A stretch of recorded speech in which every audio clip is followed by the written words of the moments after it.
Oh, hey, bitch. Oh, excuse you. Baloney wash. I'm annoyed. I'm just here to give my opinion and carry in. Oh, it's Chris Avalon Unfiltered, bitch.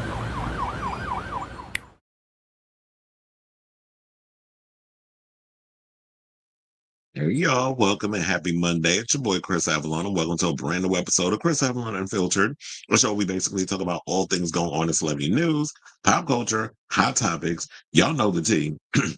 So basically, whatever is going on in these good old streets, we talk about it on this show. I gotta put this down because I forgot. I was like, wait a minute, I want to take my hoodie off because I'm starting to get hot. But anyway, hey bitches, welcome, and happy Monday. It's your boy Chris Avalon. Welcome to a brand new episode of Chris Avalon Filtered, a show we basically talk about all things going on in celebrity news, hot topics, entertainment, all that good stuff. So y'all know what to do.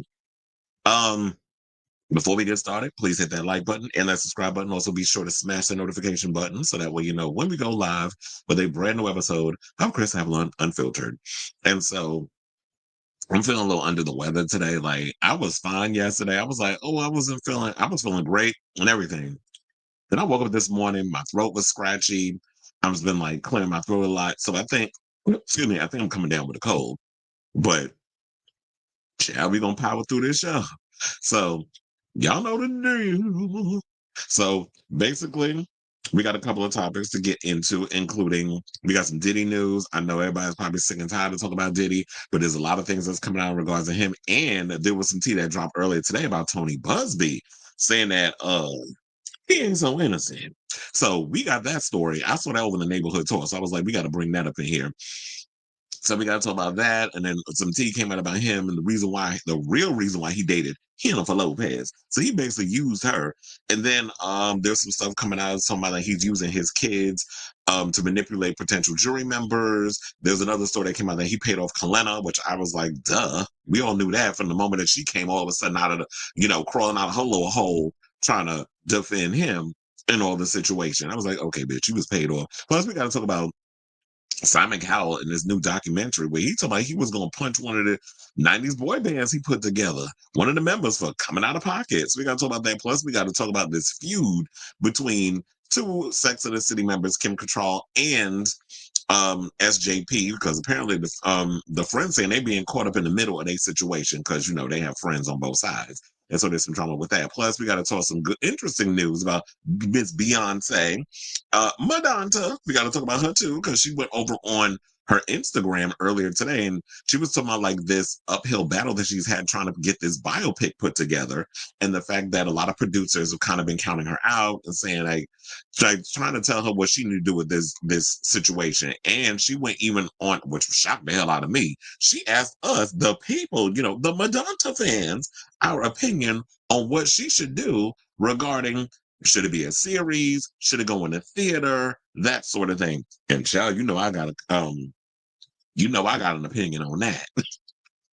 So we got to talk about that. Plus, child, I'm over it. But Cardi B said that she delaying her album yet again. Shocker. And not only that, but she said it's coming out in 2025. So we'll talk about it because the people tired of her. So we got to talk about this NeNe leak story because I forgot to bring this up the other day where she basically, her son, Bryson, done disappeared. Now he was supposed to check in with his probation officer or something or another, and he kind of just disappeared. They about to lock his ass up when they find him. I don't know if they found him since the story because I did it last week, but I kept forgetting to add it to the docket. So I was like, let me add it today. Plus, we got to talk about this story about Bethany Frankel. She is going in on the Roni reboot, saying that they need to bring back some of the OGs. So we're going to talk about that. Plus, NLE Choppa is addressing those bisexual rumors. He went over on Miss Carisha Plea's show.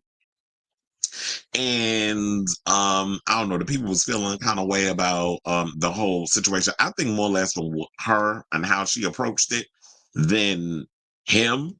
So we do have that story coming up. And I definitely wanted to talk about that because I think it was a really interesting story. Plus, we got to talk about Lil Nas X. Apparently, he got a new man. So people are commenting on that. And I guess we got some good news about Megan Good and Jonathan Majors, which I'm gonna say to the end of the show because when we was on here the last time, people was talking about, oh, they broke up, and I was like, I didn't hear no tea regarding that. I had heard that they were still together. Well, they added a little extra icing and some sprinkles on the cake. So we're going to talk about that and a whole lot more. If anything else comes out during the show, you already know what to do. Slip it into the situation and we'll talk about it here as breaking news. So let me hit my banners. Whoever is in the building watching the show right now, if you have not already, please hit that like button and that subscribe button and also that notification button. It definitely helps with the algorithms. I'm almost at, and I know it's like not a big deal to a lot of people, but I'm almost at 2K followers. Now, yeah, I'm the little engine that could. I'm the small little YouTube channel. I really started investing like over the years. Like I've always been doing celebrity news and gossip, always have my own website and stuff over the years, doing so many things in regards of breaking news, celebrity news, gossip, all that good stuff. Yeah, I've been doing this about as long as Perez Hilton, child, and so many of these others that was out here. MK over at D Listed and all of them. Yeah, I was in the mix doing a lot of my stuff too. In the last 2 years, I have been putting a lot more energy into this channel, and I would like to keep that going so that way I can get my sponsors, and then eventually we can start doing bigger and better things. I'm putting this out in the universe of 2025. You think I'm gonna allow the orange one to stop this situation? I want to get to a place where I'm actually hosting events that I can actually do like live um shows where it's like people can come, we drink, party, have a good time. I'm hosting a show and doing like a live show and all this stuff. That's where I eventually want to get and be able to go around the United States and possibly outside the United States and do it as well. So yes, I want to grow the Chris Avalon Unfiltered channel. I want to have it be something much bigger and better beyond myself. I feel like in my heart of hearts that I'm ready, because a lot of times over the years I've been really hesitant on trying to really put myself out there, but I feel like I'm at a point in my life right now, I don't give a fuck. Like I'm not worried about what other people think anymore. I feel like my skin has grown a lot thicker over the years. I always kind of just try to fade in the background a little bit, but put myself out there a little bit. But now I'm all in. So hitting that like button, that subscribe button, and all this stuff is gonna help with the algorithm, push the show out there more. When I cut it up, it goes on all the other streaming platforms and all that other stuff. So yes, help me grow this channel. Please and thank you. And the super chats and stuff that I've been getting too, that's really been helping too in regards to that. So yeah, let me see who's in the building.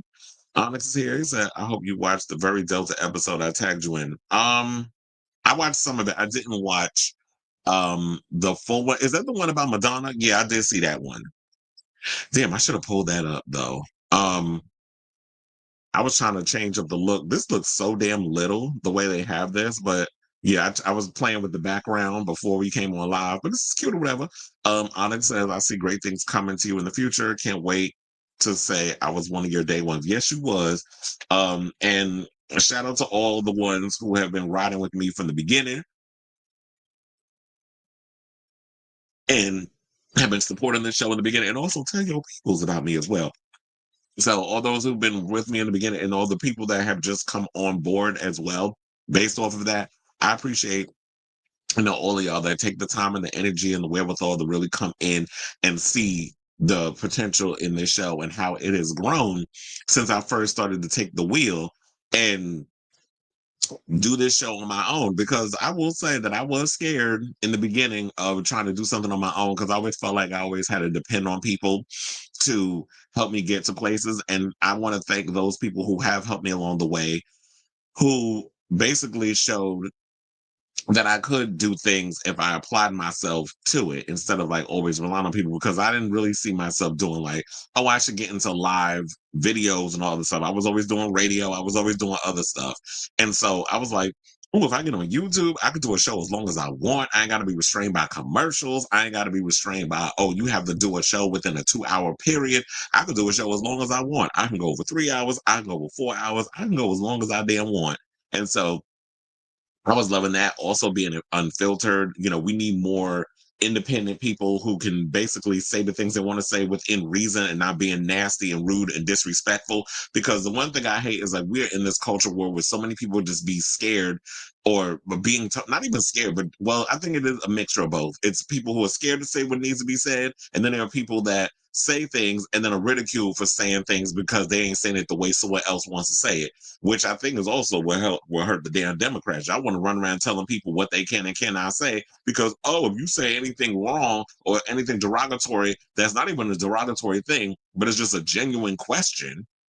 even like, for example, like LGBTQ people, if you say anything regarding the LGBTQ plus community and you're not even gay and you just genuinely want to ask a question, oh no, you can't say that because then a trans child gonna unalive themselves or they're gonna do this. Sidebar, I had somebody come up on here one time and comment because I had in my headline about somebody and the word unalive I had to use.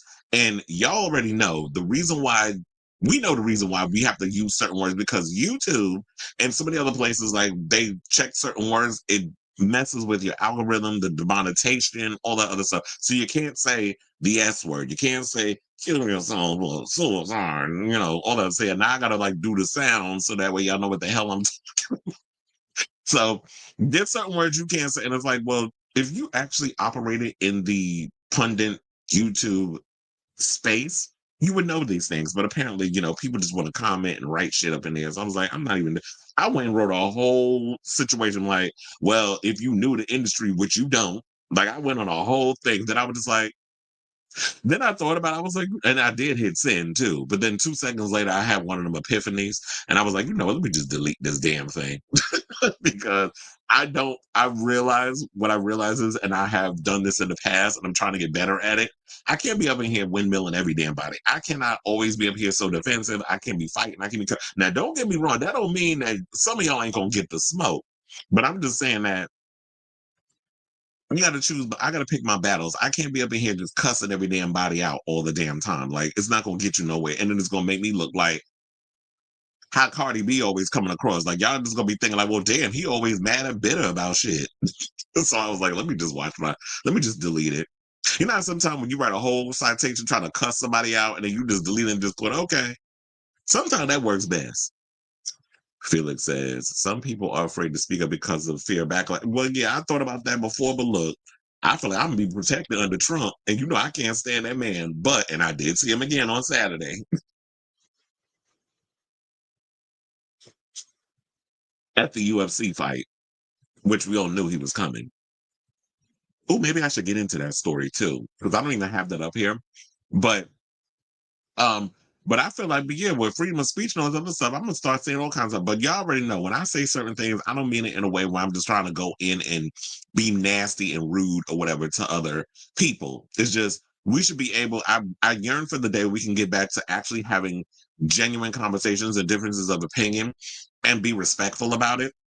That's why I love this thing where AOC did, where she went on her social media and she was asking Trump supporters. She was like, I genuinely want to know what made you not vote for Kamala Harris? What made you, even though we already know the type of man Trump is, why would you vote for him?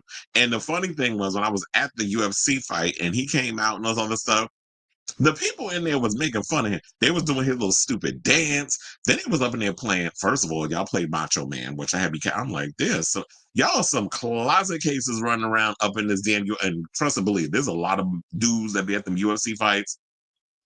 That pent up sexual tension, child. I could cut it with a knife in that damn room, a butter knife. So they would making fun of his little stupid dance, when he be doing whatever that is, and then the little stupid things that he says. So I really feel in my heart of hearts that people look at Trump as someone who is just like a caricature. He's a clown. He's somebody they laugh at. They're not laughing with him. They're laughing at him, and they're not taking the stuff seriously until then y'all start feeling them policies. Then y'all really gonna start waking up. But I really feel like a lot of people look at this as entertainment, and maybe we can blame Elon Musk for using Twitter as a way to radicalize and brainwash a lot of people. Maybe we can look at Dana White, who uses UFC, where Trump, yes, has backed Dana from the beginning and given him opportunities to have UFC at his hotels, wherever the case is, when network television and people, places like, and I love Madison Square Garden, and I love Jim Dolan because that's my boss. But we got to talk real. It's like in the beginning, UFC was looked down upon. It was not seen as a real sport like boxing. And don't even get me started on that fight between Jake Dan Paul and Mike Tyson. That was a joke within itself. And I wasn't even watching it because I already knew what it was going to give. I knew it was going to give a bunch of BS. Okay, but we can't give a shout out to Mike Tyson ass because we see all of that on the damn screen in them damn jock strap. which I see now people making little funny things about it, which they're doing their own little videos, posting it on Blue. What is it?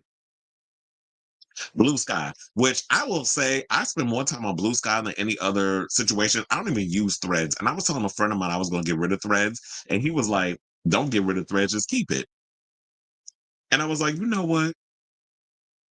Maybe I will keep Threads and just keep it in the background, but I barely use it. Threads is so boring. Blue Sky is lit. It'd be so much stuff going on there. Like, and then people starting to add me. A lot of adult performers are following me for some reason. Shout out to y'all though. I'm not mad. But I'm loving Blue Sky. Blue Sky is so much fun, and it's not one of those feelings of like, oh yeah, this is the new shiny thing, so everybody's jumping on the bandwagon. Maybe that's what other people reason love, but genuinely, I'm having a lot of fun with that, and it's not negative.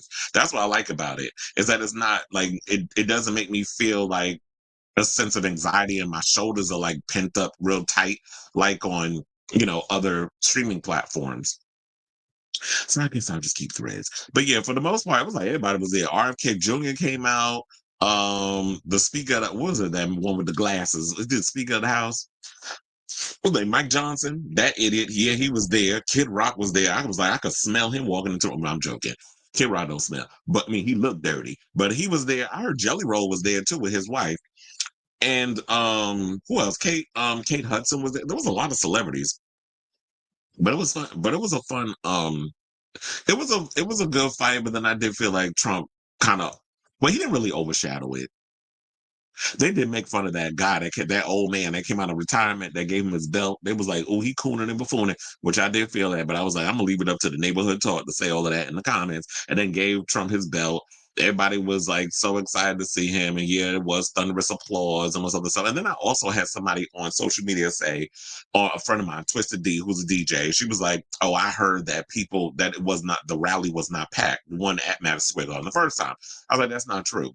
Because I worked there and I was looking around and it was not a lot of people. Then someone jumps in the comments and says, oh, well, I heard from other people. I'm like, how are you hearing from them when I was there and I worked there? So I was in the arena when it was empty, when nobody was in there. And I looked around and seeing all the propaganda they was putting up on those banners and the Jumbotron and all that other stuff. And then when the people started coming in there, when I had to deal with the public, I looked around that room. It was packed. So I don't know where you was getting your information from, but I think you would rather listen to somebody who actually works there versus somebody who was just sitting wherever section they were sitting in and was having their moment. But my job is to observe and report when I'm in that job. When I'm working guest services, when I'm working in the arena, when I'm doing all that stuff, yes, I'm there to sit and observe along with security. So I don't know where these people's getting their information, but I would think you would think to listen to the person that actually works there, who know what they're talking about, versus just some random guess. But that's just me. Anyway, so yeah, the UFC fight, child. First of all, I'm just looking forward to that check when it comes. Well, my direct deposit, because I literally worked a 10-hour shift. I was tired. I was ready to go home. I didn't get home till like 3 in the morning. I did take an Uber halfway because I was like, oh hell no, it's too cold. It was getting a little chilly. The fight was over at 1:30, but I didn't leave until like 2. Because when everybody else get to leave, we gotta stay until the whole arena is cleared out, and then we can go. Okay, so but that was my situation with you know, them people over at um the UFC fight. And then we had the Knicks game yesterday, which they beat the Nets. I was so happy. The Brooklyn Nets was getting my damn nerves. All them fouls they were doing. Yeah, this is the Butch side of the Butch Queen. It's like the Nets was getting on my nerves with all the damn fouls that they was doing. And I was glad because you know what? I was in the 100s, so I had a good spot. Which, Madonna was sitting in the 100s with the commoners. That's what they were saying. I didn't say that. That's what the people were saying. Oh, she's sitting with the regular people. She's sitting with the commoners. I'm like, because Madonna wasn't standing her ass up at that Billie Eilish concert. She wasn't. There was only a stage and the floor. She wasn't standing up with them. She was going to sit up in a section where there was chairs. She probably came through the Delta Club too, because that's the way you come in when you get to the floor. Look at me telling y'all the secrets. But anyway, let's move on. And let's get into our first topic. how y'all like the new look in regards to the lower third? I was playing around with it. I might play around with it again, but I was like, I was going to do the lime green as an homage to Charlie XCX because it was Brat Weekend over there at SNL, and I got to say, wait, let me take this out. Charlie XCX, I mean, yeah, Charlie XCX, I will say, she turned it out at SNL. I was watching the clips and stuff, and they had that cute little boy up there playing. He's not little, but you know what I'm saying. That cute boy up there playing Troy Sivan and other stuff. I did like the performance. I didn't like 360 that much. I felt like 360 needed choreographers and backup dance or choreographer and some backup dancers. She definitely needed that. The whole by herself up there doing this whole rave thing, I could understand if she was doing like a small little spot like Webster Hall or even Brooklyn Steel, which shout out to Slater who performed at Brooklyn Steel. I think when was that, last year? Or was it this year? I can't remember. I think it was last year. But anyway, I would have preferred if she would have did that. I had some dancers. Sympathy as a Knife in the background, where it said Party Girl. I did like the white with the black font and the Party Girl, and where she performed Sympathy as a Knife. That worked by herself with the shades and the gloves and the cute little app. Like that performance worked. 360 didn't work for me. I feel like certain segments she needs dancers. Other segments, even if you don't want to be the dancer, just have them do the work and you just move around the stage. You could do a little, like remember when Wendy Williams would be like, when she'd be shaking her shimmy? Like you can do a little, a little something like that. You ain't got to get up there and get full out choreography. But yeah, I like Charlie, but Miss Mamas, you really need to work on your stage presence. Quiet as a kid. But anyway, enough of the opening dialogue, whatever. But yeah, I mean, you know what? Not enough because sometimes I do want to, it's like I don't want it to just be, oh yeah, let's come in. Hey, how you doing? Let's get to the hot topics. Let's get personal. And so I just tell y'all what I've been doing. Let's get personable, personable. Okay, so now let's get into this Diddy thing because we got a couple of Diddy stories. So, there was a story that basically came out that he was accused of recruiting family members to orchestrate a social media campaign to sway jurors. And I think a lot of that with the whole Ray J situation where he was talking about somebody was threatening to take his life and the whole confrontation at the Halloween bash that he was at and Amber Rose and all of them was up there breaking up the potential situation. And there was a whole lot of things going on in regards to that. So I totally believe that he was using his kids and manipulating them as a way to do his dirty work and his bidding. And the federal prosecutor said they got evidence. And even down to this situation where, let me pull this up. This Instagram post of him on his kids posting the happy birthday of his 3-year-old that he has, and they all wishing him a happy birthday. And people are like, well, how is he posting things from behind bars? I don't think Diddy is posting things on his Instagram. I think it could be that he has given access to his Instagram to whoever is handling, able to handle it, some handlers or whatever people he got working for him, or probably gave the code to his kids. Where it's like, okay, so now let me go on your Instagram and let me post things on there. And so they're posting things on there and he's using the children. So according to Radar Online, they said that federal prosecutors are accusing the disgraced mogul of orchestrating a media campaign around his 55th birthday.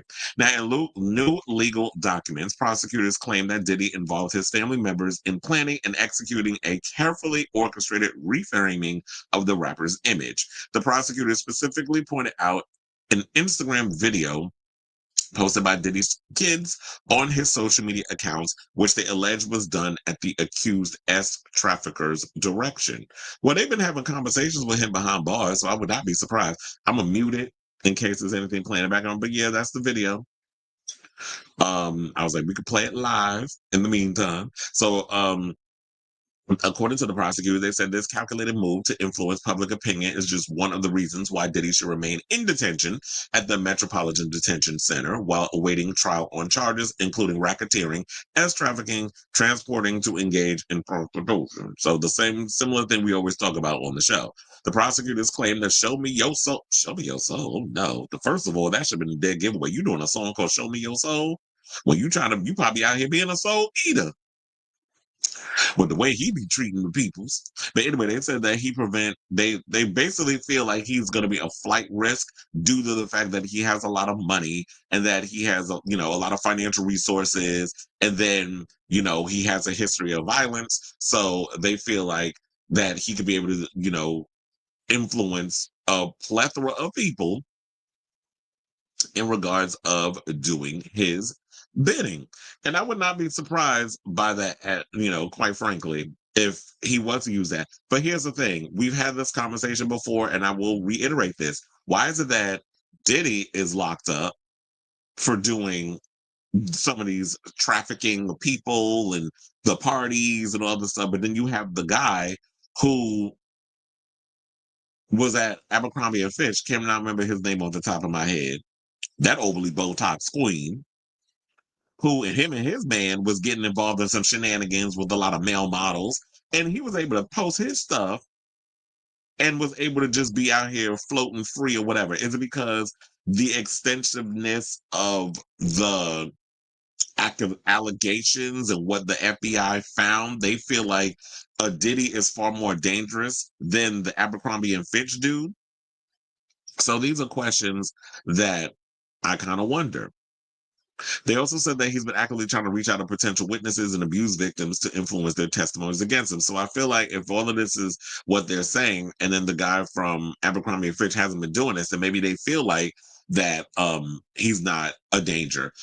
I know it's easy for people to jump in on, oh, well, it's a race thing. I don't always feel like we need to jump to that conclusion. But for the most part, I do feel like a lot of times that, I guess, based off of Diddy's reputation, and those are the things that, and the things that we've heard about him I have for decades, and the allegations that people have come out and said certain things about Diddy, we're not surprised. The Abercrombie and Fitch stuff, I mean, I'm trying to wonder how long has that story been floating around. I can't remember off the top of my head. It's probably because we've been bombarded with more Diddy tea than anybody else. And then we have all these other people that's been coming out talking about, the S trafficking, the racketeering, the abuse, and how he some artists that basically said that Diddy was S-ing them, even down to the, underage kids. And talking about that there was a drugging and assault of a 13-year-old at an MTV Video Music Awards party in 2000, and another incident where Combs reportedly S8 a man in a Macy's store. And I think the 13-year-old that they're referring to,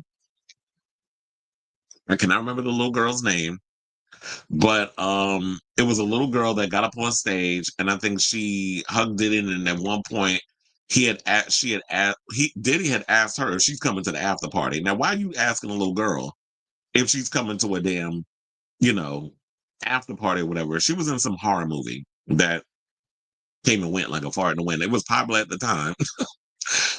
um but anyway, so now they also even included other unidentified celebrities, which has people out here scared. And there was some things where even, what's his name? Ray J was going around saying that these people who used to party and hobnob with Diddy had paid them to keep quiet. And these had paid the victims to keep quiet in regards to them and have confided in him, which I don't know if I should necessarily believe that. Why would, of all people, they would confide in Ray J? But if that's what they out here doing, but then again, sometimes I always think like people are smarter than I give them credit for, and then come to realize that a lot of people out here are less than smart. I'm going to use that word because, shout out to Wendy Williams. She would always say less than smart instead of the S word. Stupid. So we're just going to say less than smart instead of stupid. Because quiet as it's kept, a lot of y'all out here are less than smart. So I totally get that. But in the comments, child, they was reading Diddy and them down to the floor. They said, imagine when she grows up finding out what he did. Another person said, Daddy's not coming home, and put laugh emojis. Ooh, you shady for that. Another one said, Ninja, I know you ain't posting right now.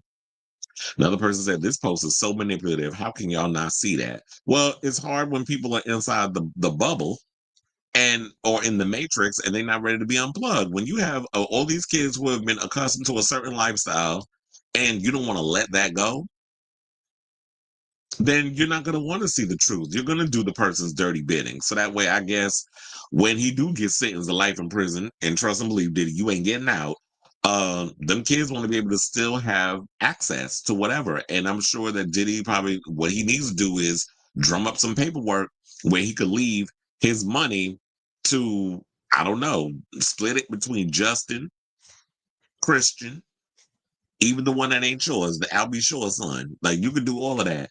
But and the daughters and all of the mess, they have people in their favor who is, I guess, taking care of them and all this other mess. But that's what we wanted to figure out. Another person said this is just cringe. Another person said because he should not even have access to the internet. What makes you, like I said, what makes you think he's the one that's posting this?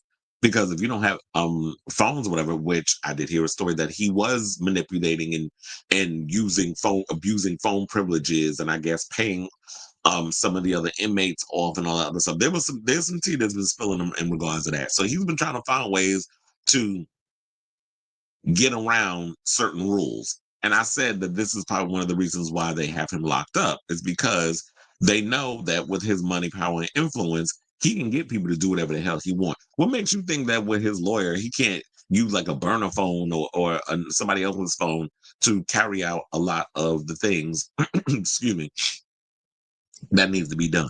So yeah, pretty much a lot of people was in Diddy comments dragging him over that. So now, but then, yeah, so we have that story. So, in regards to that, before we move on to the next one, let me know what you guys think of this story in the comments down below. Now we can go on to this story, which basically is about Diddy and why, he was out here dating Jennifer Lopez. Apparently, he was getting with her, according to the, Radar Online again, that he basically got with Jennifer to get back at Kim Porter. Which then again, I would not have a hard time believing that because to me, it does feel like that he would do some manipulative mess to get a bunch of women fighting over him. First of all, did he? I don't know. I don't know what it is. Well, it must have been the money and the power and the influence because the damn show ain't that face in them teeth because he be giving guns more than teeth. But anyway, so it says the disgraced music mogul previously opened up about his romance with Jennifer and admitted to dating the singer to entice his ex-girlfriend Kim Porter to come running back to him. Now, Combs, 55, dated Jennifer Lopez, also 55, but she's older than him. She older because I think his birthday was this month, November, and she is a Leo. So she's a couple of months older. But they dated for 2 years, which was in 1999 and 2001. And then he had shortly split from Kim Porter, who he had Christian with the year prior, which was 98. And you already know that Porter died in 2018 at 47. So Jennifer and Combs, basically, with them being together and her pretty much using him to boost her music career, and I guess him having a pretty girl like a Jennifer Lopez on his arm basically upped his cachet in so many ways. And so that it sparked the media frenzy, especially when she wore that infamous Versace dress on the red carpet with him at the VMAs. So the Henny from the Block singer became a staple at Combs' lavish events, including his annual star-studded white party. Which the funny thing is, whenever I post Jennifer Lopez stories on any of my social media platforms, the amount of people in the comments who always talk about she need to be locked up, that she's a criminal, that she's an accomplice. Like there are people who are literally without any kind of evidence associating Jennifer Lopez with Diddy's misdeeds. And I feel like until we get the evidence, let's not go there. Like we could talk about all the other apparent stuff, the singing, all the other mess. But in regards of what she may have known, it'd be nice to know if she knew where the bodies was buried. But it looked like Jennifer Lopez trying to stay out of that. And she want to keep looking down and not get caught up in, any of this stuff. So we know that she's been disassociating herself from a lot of what the diddler has been accused of, especially during the time when she was dating him for them 2 years. Since we all know that there was some shenanigans and some tomfoolery going on. Like there were people who were accusing him of things before he got with Jennifer Lopez. And the thing also with her being involved with that whole situation with Shine, which shout out to him. I just saw that his documentary is up on Hulu. I did set it. I mean, I did add it to the things for me to watch.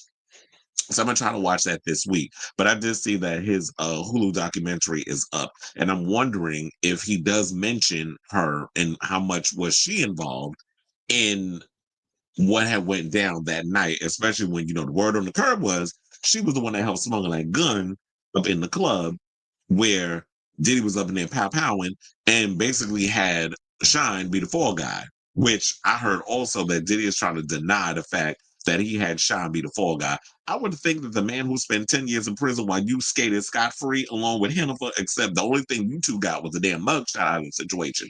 Sean got 10 years. So I would think I would listen to the one who became the ambassador of Belize eventually, who turned his life around and got into politics and went to jail for 10 years, being up your ass, and you supposed to be his mentor. I would listen to him before I would listen to a Sean Diddy Combs.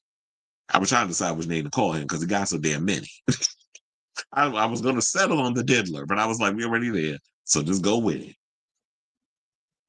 So while Combs described Hennifer as a perfect match for him, he admitted he still had feelings for Porter when they were an item. Combs confessed, he said, I thought I'll test the waters and hopefully Kim will see I'm serious and come running after me. Serious about what? Because you never put a ring on her damn finger. Yeah, you stuck your dick in her and gave her a baby. Actually, 3. But you wasn't serious about her relationship. In fact, I don't feel like he's been serious about any relationship he's been with. Quiet as it's kept, I think he'd rather be in the comfort of a man than he would with a woman.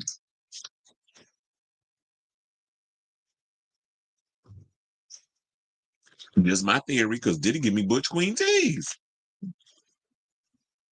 Because some of the stuff he be doing out here was like, child, I definitely got how you doing from him. But I just feel like that everything was a game to him. He used women like he used everybody else. Everybody was a pawn in his little game. It was this attention. I think Diddy just loves himself more than anything else. It's that ego, and he's got a big one. And look, that shit got his ass locked up. So he said, and so now Porter, who was also quoted in the interview, acknowledged that she was well aware of Combs' feelings for her, even as he dated other women. Combs and Porter eventually reconciled in 2003 and were together for 4 more years before they called it quits for good in 2007. Now, over the course of their on-off relationship from 1994 to 2007, the pair welcomed, as I said, 3 children: Christian, who's 26, and 17-year-old twin daughters Jessie and Delilah. Now,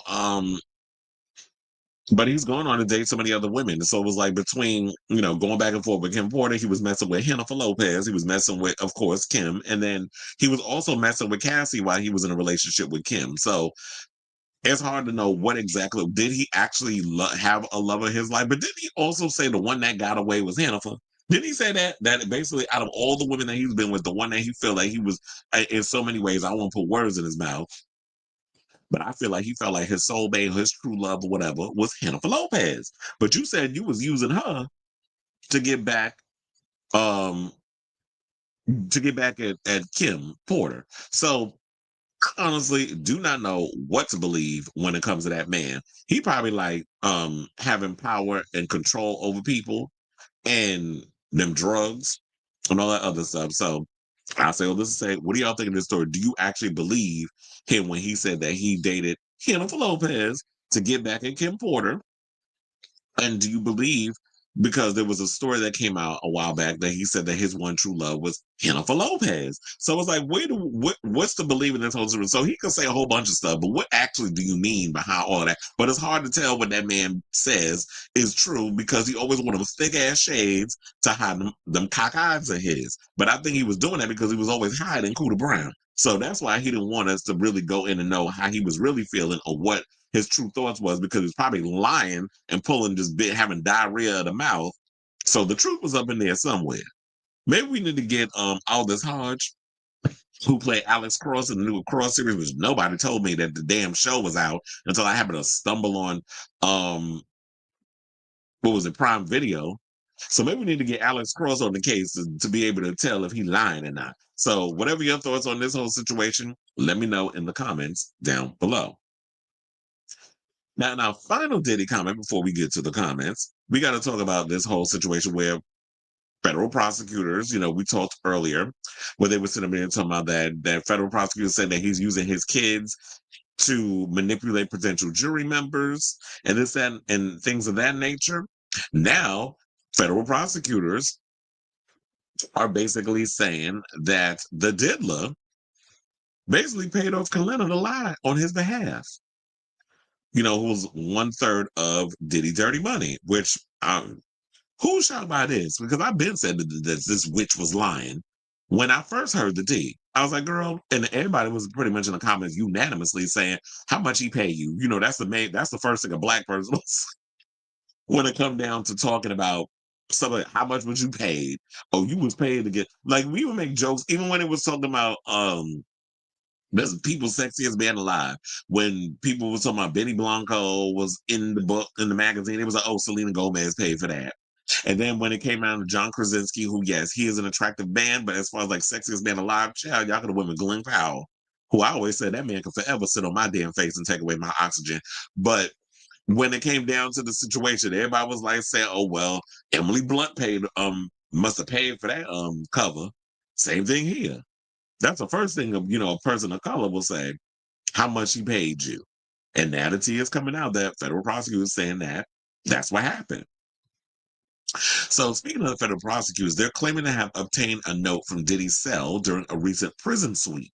Court documents reveal that the note could prove he paid off a key witness, as in Ms. Harper, referred to as Witness 2. Well, they mean y'all better call her to the stand come May, and you better subpoena her ass too. Prosecutors claim Diddy reconnected with the witness who was once part of his inner circle after she was mentioned in a lawsuit filed against him, and that was by Cassie. Oh wait, not no, it wasn't Cassie. It was Dawn Richard. That's who it was. They claim the witnesses September 13th Instagram post came coincidentally after their renewed contact. Now, Harper was suspected to be witness number 2, did in fact make a post on the assumed date, as well as categorically denied Richard's claims of abuse against the diddler, saying, I acknowledge the recent lawsuits filed by Dawn Richard, in which, well, they said Richards, but I could have sworn like she pronounces it Dawn Richard because, she Creole from Nolans. So, in which my name has been mentioned 33 times. This is what Harper wrote in a September 13th IG's a story post. While I fully respect Dawn's right to recount her experiences, I want to empathize that her account reflects her personal perspectives and should not be interpreted as a universal truth. Now, Sean Combs, who has gone by many names, the Diddler, Puff, Puffy, Puff Daddy, P. Diddy, Miss Honey, as I like to call her sometimes. And more recently, Brother Love, which ain't shit about that man loving. That's why I remember when he came out as Brother Love, I had to sigh that foolishness. Remember Mother Love from back in the day? I think she passed on, but we had a Mother Love back in the day. I think it was like in the 80s and 90s. I remember that. Big black woman. So they said no matter what, and y'all remember, like, you know what? A lot of people, say what they said about this man, but I have to keep reiterating. The reason why so many people were afraid to come out and say the things that they wanted to say about him is because he ran the hip hop industry from the 90s, as in like early 90s. That'd be like 92, 93, well into the 2000s.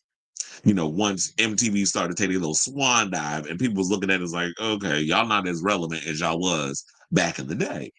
So he ran the music industry and pretty much had control over a lot of where the music was going to be sent through, which radio stations and all that other stuff. Remember, Wendy Williams used to talk about him like a damn dog, to the point where I believe he tried and succeeded getting her fired from Hot 97, which made her go all the way to damn Philly. So he had his hands in many pots. He was like into music, into fashion, into the media, into business endeavors, with his Ciroc and so many other things. And then the fashion with Sean John and even media spaces with Revolt and beyond. So he had a lot of power and control. And then since all this stuff came out, especially when Cassie was the catalyst of kicking off this lawsuit, now we're starting to see the disgracefulness of him and what he did to get to where he's at. Finally coming, the chickens have come home to roost, which I said took about damn time, but I guess never late than never, right? Or better late than never is the term. So I am not surprised by Miss Kalenna up in here with this old lopsided piece that she got on her damn head. I don't know. She was always walking around with that look, which she always looked the one and only fool in regards of having this whole situation. I don't like that mullet wig that Dawn has on, but whatever. That was the picture that I because everybody look a mess in this picture except Diddy. But yeah, so shout out to the neighborhood talk for this story. And basically was like, they wrote a long one, but what was the people saying? Like I said, one person, hey, Auntie Eunice, I don't know who that is, but I like the name. She said, we knew she was paid. Y'all didn't watch Love and Hip Hop. She need the money bad. Oh, yeah, she was on there for like what, 2 seasons? I don't remember. I do remember when she was on there. Another person said, now, why the fuck would he write that down? Because they stupid. And this is what I said, like, why would, but that's the same question I guess we could ask. Why did he keep evidence of him beating Cassie ass in the hotel room? If you're going to pay somebody allegedly $50,000 to acquire footage of you beating on your girlfriend on camera in a hotel room, or not a hotel room, but in the hallway of a hotel, why would you keep the evidence? You're kind of like a serial killer that likes to keep a souvenir. That's the way I kind of put it in my brain. You know how like some serial killers, they like to keep souvenirs and things of that nature. Sometimes they keep a scrapbook, or like Ed Gein would do. He would basically take his victims and basically turn their flesh into part of the furniture and things of that nature. So there will be, there are people that just warped in that mindset, or some people like you kill somebody, you keep their teeth or what, you know how it is. So yeah, he would write it down because he a dummy. But of course, I will blame the drugs. But I guess drugs make you do stupid things. I don't know if it had something to do with the drugs. But it could be also case of arrogance. That some people think like, oh yeah, I've got money. I'm this. I'm that. No, I can't be touched. Everybody can be touched. Well, I guess unless you Donald Trump, you can't be touched. Because regardless of what that man do, nothing touches him. But that comes with white privilege. And last time I checked, Diddy is a black man in America. So you'll be able to do as much as you can and get away with as much as you can get away with until you step over that line, and then white people will remind you who and what you are. So you can't get away with the same thing that those Trump types can get away with, abusing and trafficking and all the other things that man's been accused of. So another person said, you want me to believe that the same man who encrypted his computers so well the United States government hasn't been able to open them is leaving handwritten notes in his cell? Who said it was who said it was a handwritten note? Because they said it was a text. So what are you talking about? That goes to show y'all just be reading little headlines from the neighborhood talk, but don't actually be reading articles. And so there's another person said the feds be lying and framing people. They killed MLK, Fred Hampton, and Malcolm X. Stop believing everything them people say. So there's some people, that say, I believe she was paid, but I do not believe Diddy wrote that down on a note and just had it laying around in his cell. So they talking about that people had it, that it had a, hold on, do I need to go back? Because did I miss something? Oh, they did say, oh yeah, I am bugging. So they did say they obtained a note from Diddy's cell. So you know what? During a prison sweep. But I would think that, you know what? That maybe is something to investigate. If y'all found a note and that during the sweep or whatever the case was. I don't know what the vicinity, the level of the situation is. I wasn't in there. I ain't do the sweep. I don't know how things work. I ain't been to jail. I've been locked up for a weekend for assault, but I ain't never been into a maximum security Brooklyn detention center or a prison, none of that stuff. So I ain't never did hard time. So I don't know what the protocol is. I would have to call up my uncle and many of my other friends who work as correction officers and ask them what the protocol is in regards to that to get that type of information. But yeah, for me personally, I have no idea. But there's another reason that I guess we can get to this story, and then I'm gonna wrap it up because I came across this on the neighborhood talk. So they pretty much said that a high profile. So now they coming in on Tony Busby and pretty much saying that he ain't necessarily innocent in a lot of stuff he doing too. So they said a high-profile man is taking legal action against Tony Busby, the lawyer repping over 120 people accusing Diddy of S misconduct. This man, staying anonymous as John Doe, excuse me, says Busby is trying to extort him for big money by threatening to hit him with a wild and fake claims of SA, including the R word of minors, if he doesn't pay up. In a lawsuit filed in LA, Doe says Busby sent letters accusing him of assaulting people at parties hosted by Diddy, even claiming drugs were involved. Doe says that the accusations are completely made up and that Busby is running a scheme, just like he did when NFL star Deshaun Watson and others. Well, I need to look into that story. Now, Busby, known for his controversial tactics, was even featured in a TMZ doc about Diddy's alleged misconduct, probably that mess that was over there on Tubi. And you know I live for Tubi, but I wasn't watching that foolishness, and I side eye. No shade, but I thought, oh, maybe it is a little shade because I hate, you know what I hate? Why do we always say no shade when we actually mean to be shady? That's always the cackle for me. Oh, wait, no, I don't know why my voice is coming up in this video. I forgot to close it because I was trying to go to the neighborhood talk to read the comments. Oh, thank you. It took me right there. Um, Jesus Christ, another idiot story from Elon Musk. That's not what I wanted to go to. So,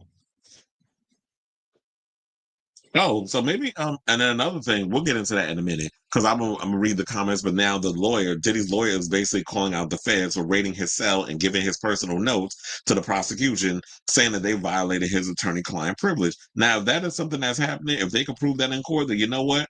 Bring that all of that to the situation that this is like a shakedown. That if they're trying to do all of this, then this is your opportunity to prove all of this in the court of law when it comes in there. I mean, we know how to, I guess, the legal system. Sometimes I'll be side-eyeing a lot when it comes to certain cases. But when it comes down to it, once you dot your I's across all your T's, you present all of that, and hopefully we got a judge that got some sense and some neutrality to them, and they'll be able to allow or not allow. Because, yeah, if they're in their rating. But here's the thing. When you're in prison, you don't own anything. You don't have no, I guess, in so many ways, what they said, violating they said attorney-client privilege, but then maybe he should have gave it to his attorney instead of having it lying around in his cell. And the question remains is, if this note actually is a real thing that was going on, who snitched?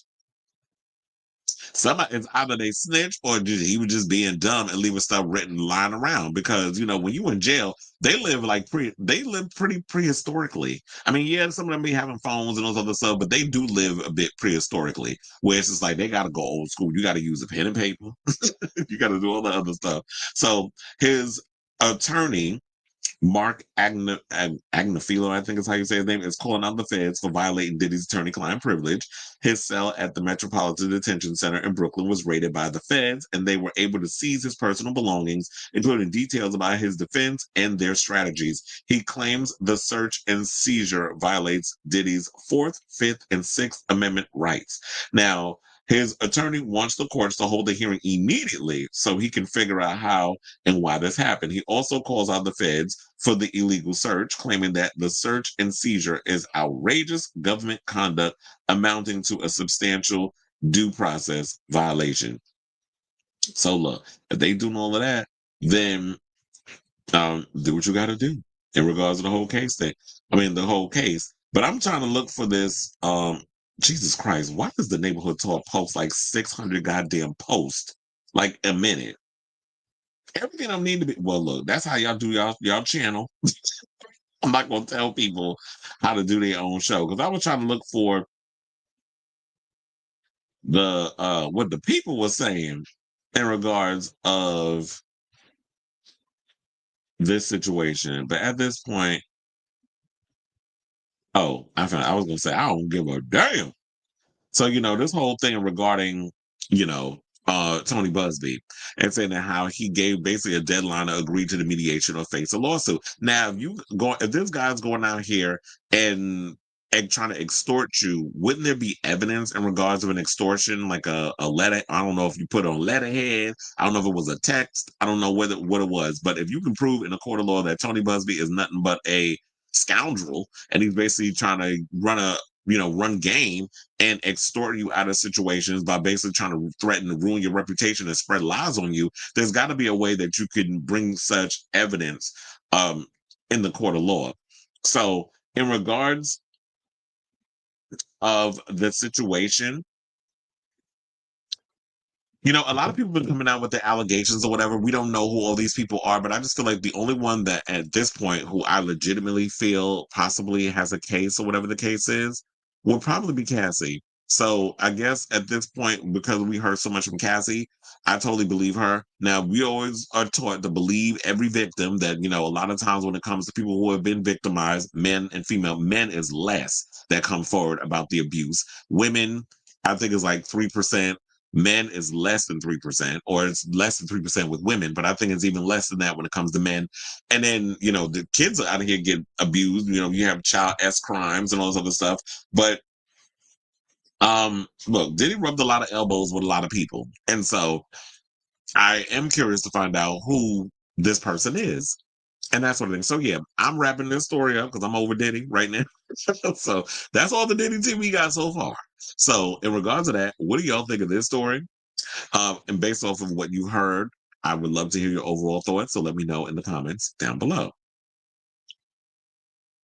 Okay, so um Sailor Mermaid is in the building. Says, hey, you doing? He said, ooh, the ghetto child. Okay. He said, don't come for John.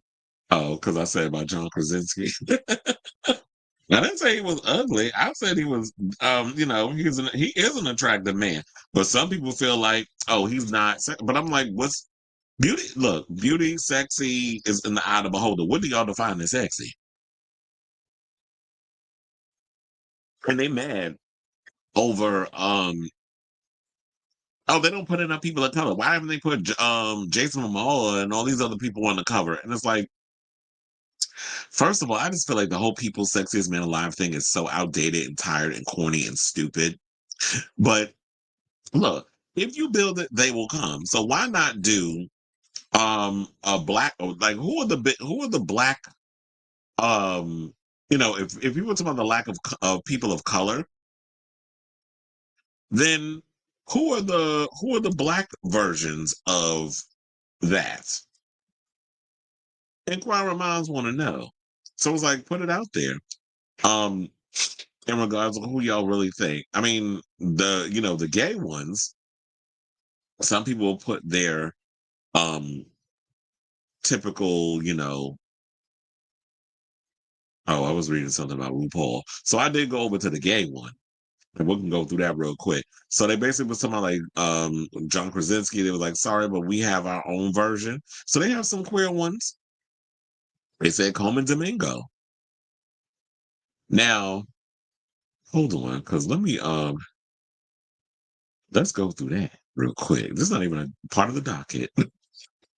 So when they said with that, they said Coleman Domingo, yeah, his fine ass. I said, yeah, that is a good looking man. And here's the thing: black don't crack, even though I know he's Latino, but Dick Child, he's 55 years old.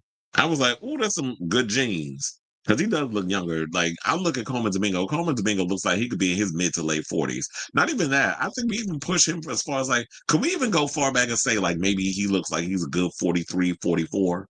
I just hope when I get my 50s that I look as ageless as he does. Now, number two, speaking of ageless, they said Ricky Martin.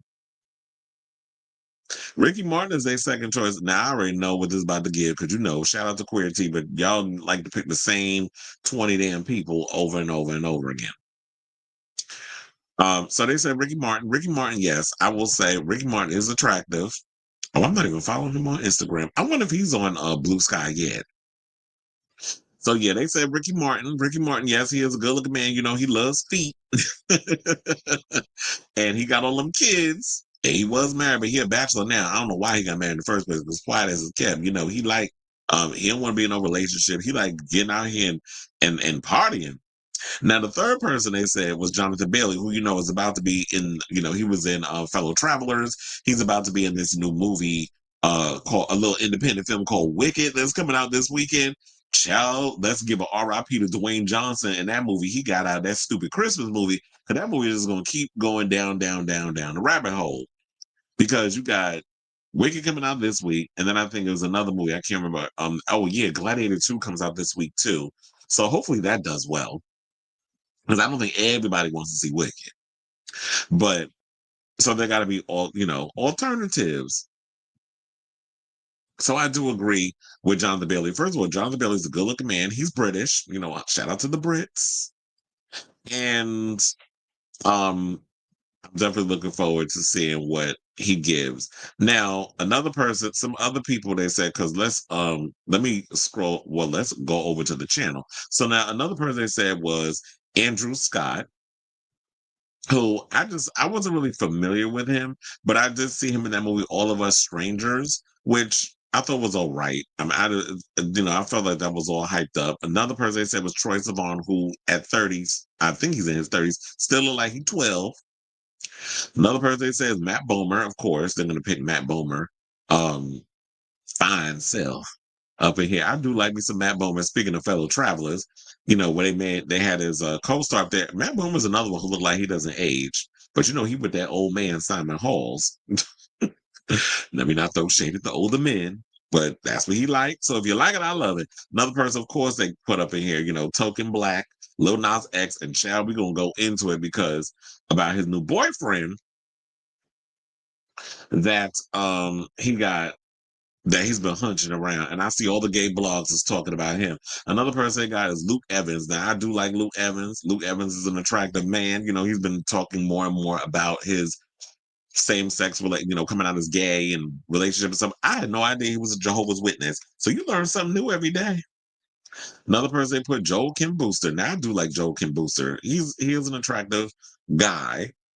Shout out to the Gaysians. And I think he's engaged to be married, but I'm sure that I don't know. Joe can boost give me he and his partner play. They like having a little, they'll bring a third in or whatever the case is. Like I can't see them. I definitely see him having an open relationship, even though I heard that he is what is it? Engaged to be married. Then of course Pedro Pascal, did Pedro come out of the closet? They said long overdue from last year. Poppy Pedro, not Poppy Pedro, had the Latin flavor, is a fierce LGBTQ plus ally, and starred in Wild Robot. He's also set to reign the box office with Gladiator 2, an upcoming Fantastic Four reboot, which I did see that they announced what the plot for um Fantastic Four is about, which I didn't see it. I didn't see it yet regarding of what the plot is. I saw that it was mentioned on the other shows. I guess maybe the next time I'll bring that up on here. But I did see that it's big on Galactus, which Julia Garner is playing Galactus in the Fantastic Four movie. I'm definitely curious to see all of that. So yeah, those are the people who they picked over there. So like I was saying, like when it come down to Sexiest Man Alive, like, and from what I was told from on social media, they said there's never been a Latino sexiest man alive on the cover. Not an Antonio Banderas, not a Ricky Martin. Somebody even said that little man, Mark Anthony. I was like, child, are y'all is something wrong with y'all? They ain't put nobody, no Jarrell Jerome, none of that.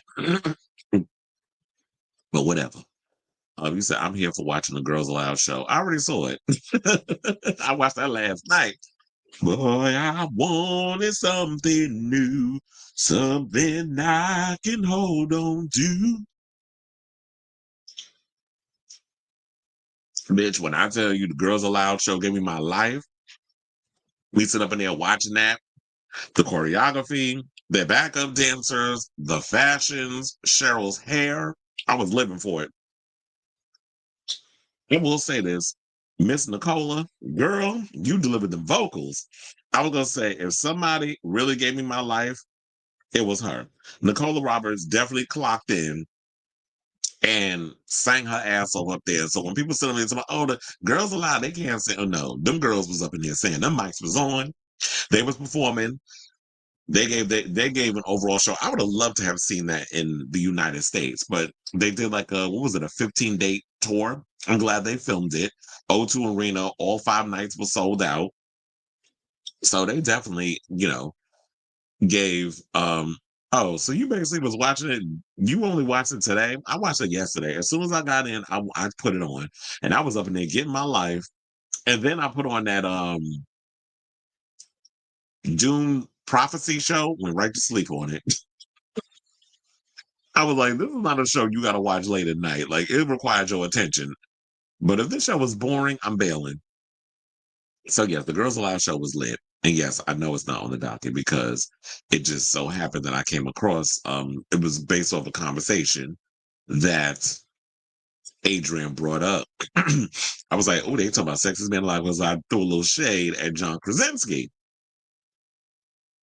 But anyway, speaking of groups and things and Brits, let's talk about Simon Cowell because we were just talking about Girls Aloud and that concert. So let's talk about him. So, he's open about the horrible and disgusting music industry after being in the business for decades. So Simon Cowell, who, is a world-renowned music mogul and has founded a lot of bands, including, didn't he put Girls Aloud together? He also put together One Direction. He put together Little Mix. He put together a lot of groups. Um, And yeah, so he's been in charge of like putting a lot of, he's been in charge of a lot of being a Svengali for a lot of the boy bands and stuff that were going around and stuff. So he basically did a BBC series, which, child, I want to see this. I gotta find a way to what channel or whatever in America, maybe it's on BBC America. I gotta check. But I need to watch Boy Bands Forever because, basically he revealed that he was gonna punch one of the members of Five in the face. Remember that group? Slam Dunk the Funk? Yeah, I remember that song. I used to have a big crush on Abs. That was the one I had a big crush on when I was growing up. But anyway, so basically the people who were in the group was Richie Neville, Scott Robinson, Sean Conlon, Jay Brown, and Abs Love were signed by Simon and BMG RCA. They were signed to a 6-album deal back in 1997, that is. But the problem was I think they did like 3 albums or something or another, but they had an issue because they couldn't cope with the pressure of fame and the grueling schedules, which is something that is required when it comes down to a lot of these groups. That's why I think like there's some of them that have been lucky where Spice Girls, regardless of their drama, the one thing about the Spice Girls you cannot take from them, they wrote their own songs, which is probably why they get a lot of residuals from that because they were very hands-on in regards of, the personalities, the girl power, and all that stuff. Yeah, they were put together, but at the end of the day, they were the ones who had control over what the image and all that other stuff. So that's, I think, always been a plus in regards of girl groups. And I wish there were more that were like that rather than, oh, we're just gonna put y'all together and tell you when to eat, when to sleep, when to shit, who the fuck, all that other stuff, like you in prison. And I think that's why a lot of these groups kind of felt that way. So Scott, who's 44, confessed that he reached a breaking point in 2001, recalling, I pinned one of the big cheeses at the record label up against his desk with my foot, crushing him into the wall, and said, I will effing leave this band. You try and effing stop me, with Simon Cowell trying to fight me off him. Simon admitted, we almost ended up in a fist fight. I was that close to punching him in the face. So now, as reported by The Sun, Scott went on to confess. He said, I lost my mind. They all had to call security and carry me out of the building, kicking and screaming like an effing wild dog. Now, Five ended up splitting in 2001, and after reuniting several times over the years, the group are currently a trio formed by Richie, Scott, and Sean.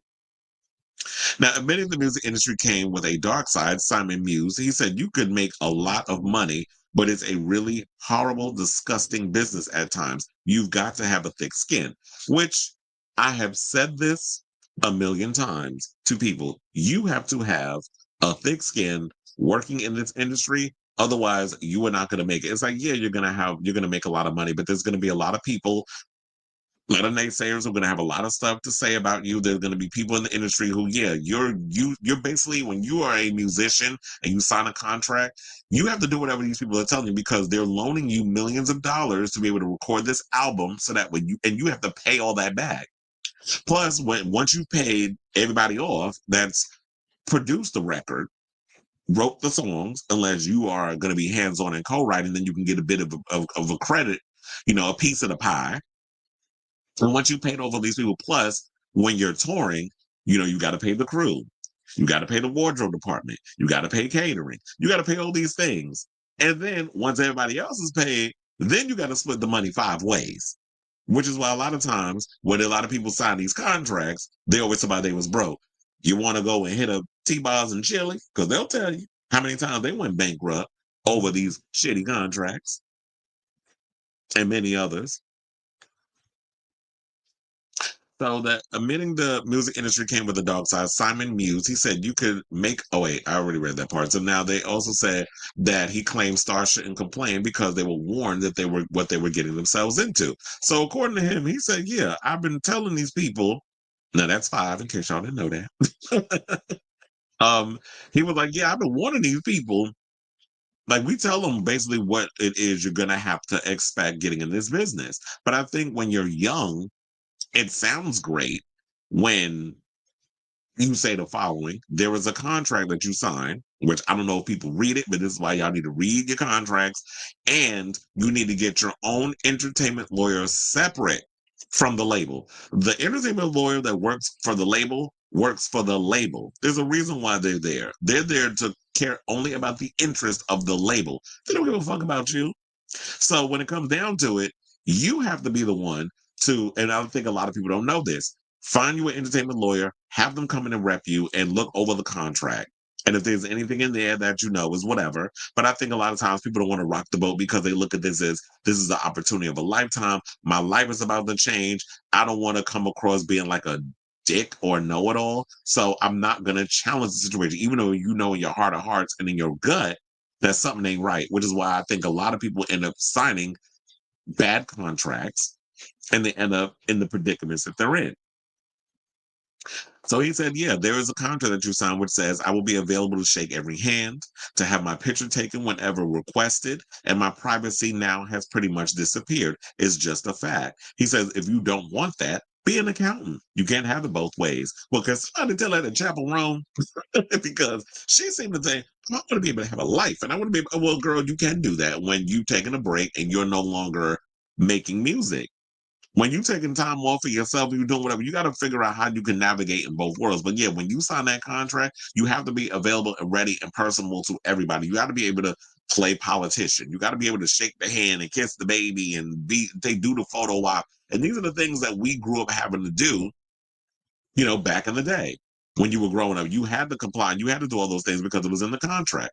But then when you have these young people who coming up that want to make something of themselves, they're trying to figure out how to navigate through this world because insecurities and things of that nature. So there's a lot of that.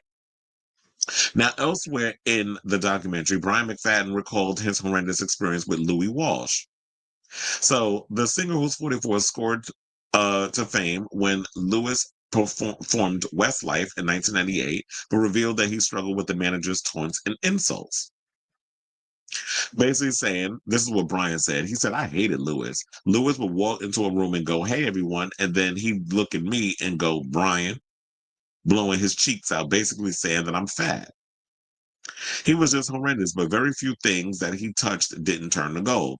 Revealing how quickly his life changed, Brian added, I was working at McDonald's as a security guard, and 6 months later, Swear It Again went to #1.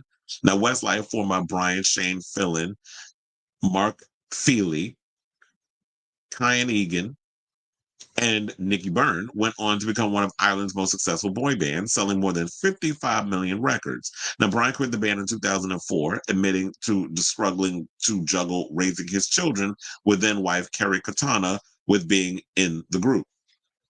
Now, as reported by The Sun, he said in the documentary, it was made very clear to us by the powers that be that your personal lives 100% came second to Westlife. We had times when we had relatives die and we couldn't go to the funeral because there was a gig or an interview that day. Now, they did say that Mail Online has contacted Lewis's representatives for comment. So, there was, and for those of you who don't know, Brian McFadden, this is him right here. So the group has previously voiced their upset at Lewis's behavior during their time in the band. Now, Nicky Byrne once shared a chat with the Mail. He said Lewis was always on at you. The first thing he'd say when I walked in the room was, your teeth are fecking terrible. What did he want me to do? They were my teeth. I remember saying once, your teeth are fecking horrible too. He said, I know, but I'm not on TV. I went and got a brace. This is what Kyan Egan added. We lived in fear of Lewis. He was like, you're done. I'm going to kick you out of the band. I'm going to put you on the next plane home. Only 4 people can fit in a taxi, not 5. So Shane Fillon then impersonated the X Factor judge saying, Shane, you don't look great. Your hair's terrible. You look fat. Watch yourself. There are only three BGs. We were definitely scared of him. He was a very powerful man, only a tenth as powerful as he is now, but the best manager in the world for us. So he was just going around being real abusive, verbally abusive. So Boy Bands Forever, which was made by Louis Theroux's production company Mindhouse, which takes a deep dive into the careers of 90s and noughties acts such as Take That, Westlife, and Blue, is set to hit screens on Saturday. The 3-hour-long episodes will follow the life-changing reality of stars finding fame at a young age, and will dive into topics such as drink, drugs, bust-ups, and exploitation. The likes of Robbie Williams and Brian McFadden were interviewed, as well as music label boss Lewis Walsh. So the one thing I will say about this, oh yeah, and then they also said, this is what Lewis Walsh said, speaking ahead of the boy band series. He said, I couldn't be more thrilled about this series, an epic story featuring a cast of stars and star makers spanning 3 decades. It involves some of the icons of modern British pop. We see them through their highs and lows, hearing from key players as we chart the golden years of boy bands. So it's funny how I look at the members of Westlife and they do not look fat. It was just, here's the thing: when you're young, your body is fluctuating. You're going through so many things. Like a lot of times they go through puberty, and you have to allow these kids to just, I guess I would say, be them, but it's easier said than done, especially when you are kids surrounded by a bunch of grown adults who are trying to mold you and create you into this thing that they want you to be. But you have to realize these are people at the end of the day.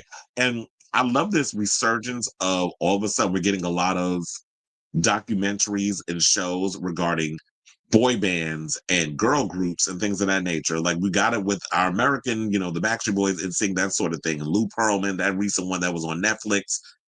After there was another one that Lance Bass did a couple of years ago. And now we have this situation where we got the British side. And I've always liked some of the British bands. Like I was always into, like I told you, I listen to Five, I listen to Take That, but also I have my Backstreet Boys and NSYNC, and nobody listened really to 98 Degrees quite as a kid. But we had our little boy bands and all those other stuff. They really didn't resonate, the British ones over on the US, on the TRLs, like they did on Top of the Pops and that sort of thing.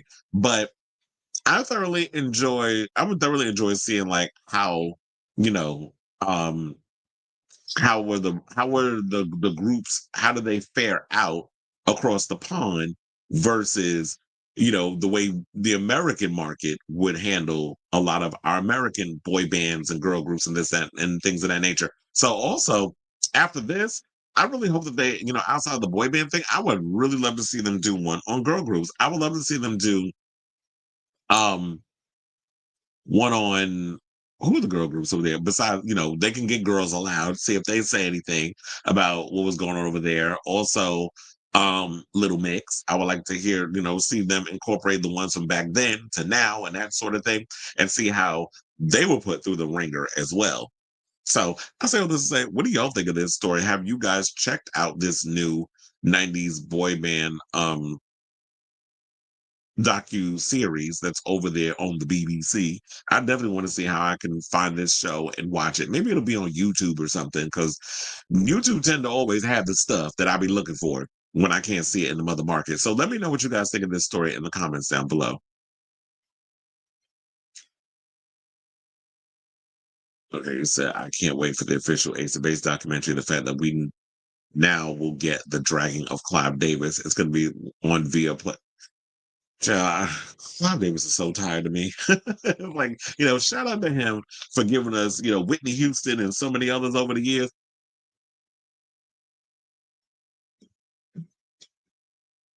But the more stuff we hear about Miss Clive, I was like, oh, this old queen is problematic. You was no Quincy Jones. Well, then again, he wasn't really a producer. He was sort of like somebody who headed a label, but you know what I mean. Okay, so now, we was doing all that heavy stuff. Let's lighten the load a little bit. Let's get into some lady feuds. So apparently, there's some drama going on between Kim Cattrall and Sarah Jessica Parker. Now, we all know over the years, 25 years to be exact, because that's now how long Sex and the City's been on, a little bit over 2 decades, that we all pretty much knew, like, over the years, well, as we started learning more and more about behind the scenes stuff, and I think it became more prominent during the Sex and the City movie era. I think it was the third, when they were trying to get a third film off the ground, and they were saying there was some sabotage and some rigor mortis, and shout out to Alyssa Edwards for rigor mortis. There was some things going on behind the scenes that Kim Cattrall was trying to expose about people and saying that Sarah Jessica Parker ain't as innocent as she be trying to present herself out in these streets.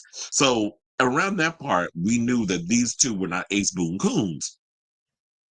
Well, now they up in here talking about, because look, it got so bad that at the point when they were talking about doing a reboot, which is and just like that, and I saw Max had posted this collage of what shows they have coming up, and they did show a little bit of and just like that in the situation. I know it's currently floating on HBO Max. We haven't seen the commercial, but it got to a point where Kim Cattrall was like, I don't even want to come back and do this damn show. I don't want to do it. And just like that, y'all going to have to find somebody else. And no shade. I like Sex in the City, but you could definitely feel that there's something missing by not having Kim on the show. Now, yes, I know you could bring up the fact that she did do a cameo in the season 2 in the car on the phone with Carrie. But to me, it's like we want Kim Cattrall back on the show, but she's not willing to do it because I guess she doesn't want to deal with whatever issues that she had. She doesn't want to feel like that's going to resurface. And I guess at a certain point in your life, you want to protect your peace. So now they're saying that the friends of both feeling that they're caught in the middle and they got to choose a side. Now, according to Radar Online, a source said the following. They said the bad blood's still very much a thing for these two, and that's a struggle for their friends who feel like they're being forced to choose sides. Now, the two have fought for years over salaries, producer credits, and Kim's refusal to participate in the third Sex and the City movie. Because there was some things where it was allegedly that they said SJP had jumped in and was trying to sabotage a money deal that a financial negotiation situation that Kim was trying to go forth with for the third film. When it's no shade, I understand SJP that Sex and the City is your baby, it's your thing. You feel like that was the show that pretty much it did put you. She's done a lot of things over the years, but Sex and the City is the show that put her on the map. She became immensely famous from the show, and it's no shade, but Kim Cattrall basically was the standout on the show. Samantha Jones, everybody wanted to be more of a Samantha than any other character on that show. Like, Charlotte was a little too damn uptight for me. I couldn't with her and the conservativeness and acting like she too much of a damn prude. So I couldn't get behind her. Carrie, over back when I used to watch the show, I was just feeling a whatever about Carrie. Like she wasn't like somebody I invested a lot in. But then during the rewatch, I'm like, this has got to be the most toxic broad I've ever seen on TV. Especially when she would put herself in these situations of like how Big would basically dog walk her every time they got together. And then she would basically ruin a lot of her relationships.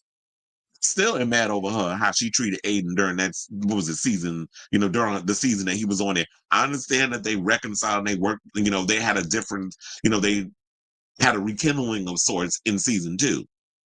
But back in the old Sex and the City, I was still mad at her, but still am mad, even though we know the outcome now of how he chose his kids and everything over her in season 2 of, and just like that, his family and that whole situation.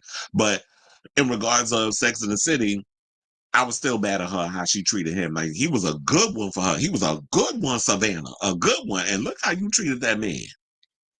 And then it was just like so. And then what was it, child? I'll still be mad at Miranda how she be treating Steve. Steve was another one that was a good one, and how she would just basically treat Steve like shit. And it used to piss me off that a lot of these women, I understand strong women, blah, blah, blah, blah, blah.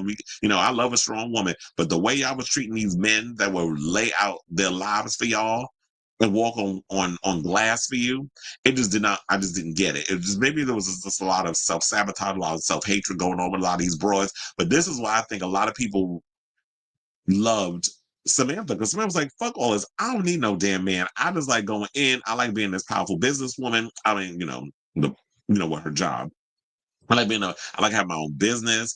I like being able to just go out and compete with all these men on Wall Street, whatever the case is. And if I ever get a tingling in my coochie, then I'm gonna get that tingling situated and dealt with. But then I don't want to commit and get in a relationship because I don't need to do all of that.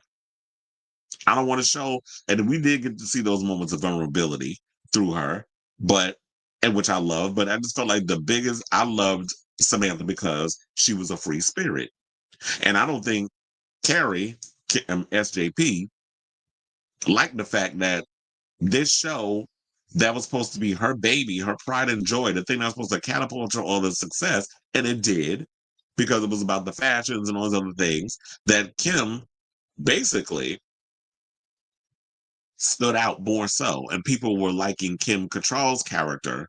People were loving Samantha Jones more than they were liking Carrie Bradshaw. She was being overshadowed. And you know how people and their egos get when you're supposed to be the star and then you get this other person. We talked about it with Family Matters. Remember when this show was initially supposed to be one thing, and then here comes this little boy coming up in here with his pants all the way up to his neck and them suspenders. No, I ain't do that, doing all this other stuff, and basically just turned the show into the Steve Urkel show. And people who've been doing this for a long time, not saying that Kim doesn't have an equal amount of acting experience as SJP, because she's a good actress in her own right. Like Kim Cattrall definitely paid her dues before she was Samantha on Sex in the City. But when you have somebody that's coming in, y'all know what I'm saying. When you have somebody that's coming in that basically is just doing the job that's required, and the writers is writing her because it's like, oh, we having so much fun with this character, and I'm just doing what's on the page, but add a little sauce to it. Don't get mad at me. Don't hate the player, hate the game. It just is what it is. And that's why them two just couldn't get along. So I totally understand with Kim, but I do want her back on and just like that, because she could use the help. And I already said, y'all already know I give shows 3 episode maximums before I yay or nay it. I don't know what I think it's because of the nostalgia fact of Sex in the City is why I'm giving, and just like that, a 3 season maximum. If season 3 don't pull me in, because I was disappointed with the first 2 seasons so far. It's just, yeah, they still trying to, grease the wheels a little bit and figure out what the hell's going on with the show and how to get, you know, finding its rhythm, I guess. And give me all 3 seasons. If y'all don't get it together with this 3rd season, I'm out. Now, it also makes it wonder, is like, has HBO given them a maximum situation, or is it because of SJP's reputation? They giving her, the benefit of the doubt to try to work out the show. Because if it was any other damn show, if this show was on Netflix, they would have canceled it. Trust and believe, because you know how Netflix is. They fickle over there. So I wonder if it's because of that. But anyway, I know I went on this whole tangent where it was just like, me going down memory lane with the whole Sex in the City situation, but I just had to lay all of that out for y'all to paint, for me to paint the picture for y'all to get the whole cultural impact of this show. So, um, now they're saying that last year that as in Cattrall, decamped to idyllic Vancouver Island where she bought a waterfront house, but she still makes it back to Manhattan for the social world, as in WHIRL. So I was like, yeah, she lived up in Vancouver, girl, but I'm glad you got a house up there because you probably gonna want to stay there for the next 4 damn years, especially when you know who coming up in the damn White House. About to burn his country to the ground so he can continue to pay off his rich friends at the expense of us and keep his ass out of prison. Now they said, adding an insider, Kim may be happily settled in Canada, but she still travels to New York on occasion, and it's a pain in the backside having to worry about running into Sarah. Well, New York City is huge.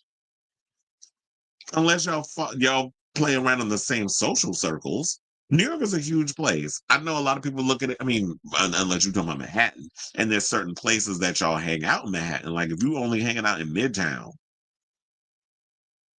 then I can understand that eventually you would run into her. And so what if you ran into her? I'm over here, she over there. As long as she don't come within 50 feet of where I'm at, I can exist. I'll say for me, I can coexist in a room with somebody I can't stand, as long as you stay over in your end of the corner and I stay over in mine. So they basically said that When she is in town, she's been known to avoid SJP and other former castmates like the plague and vice versa.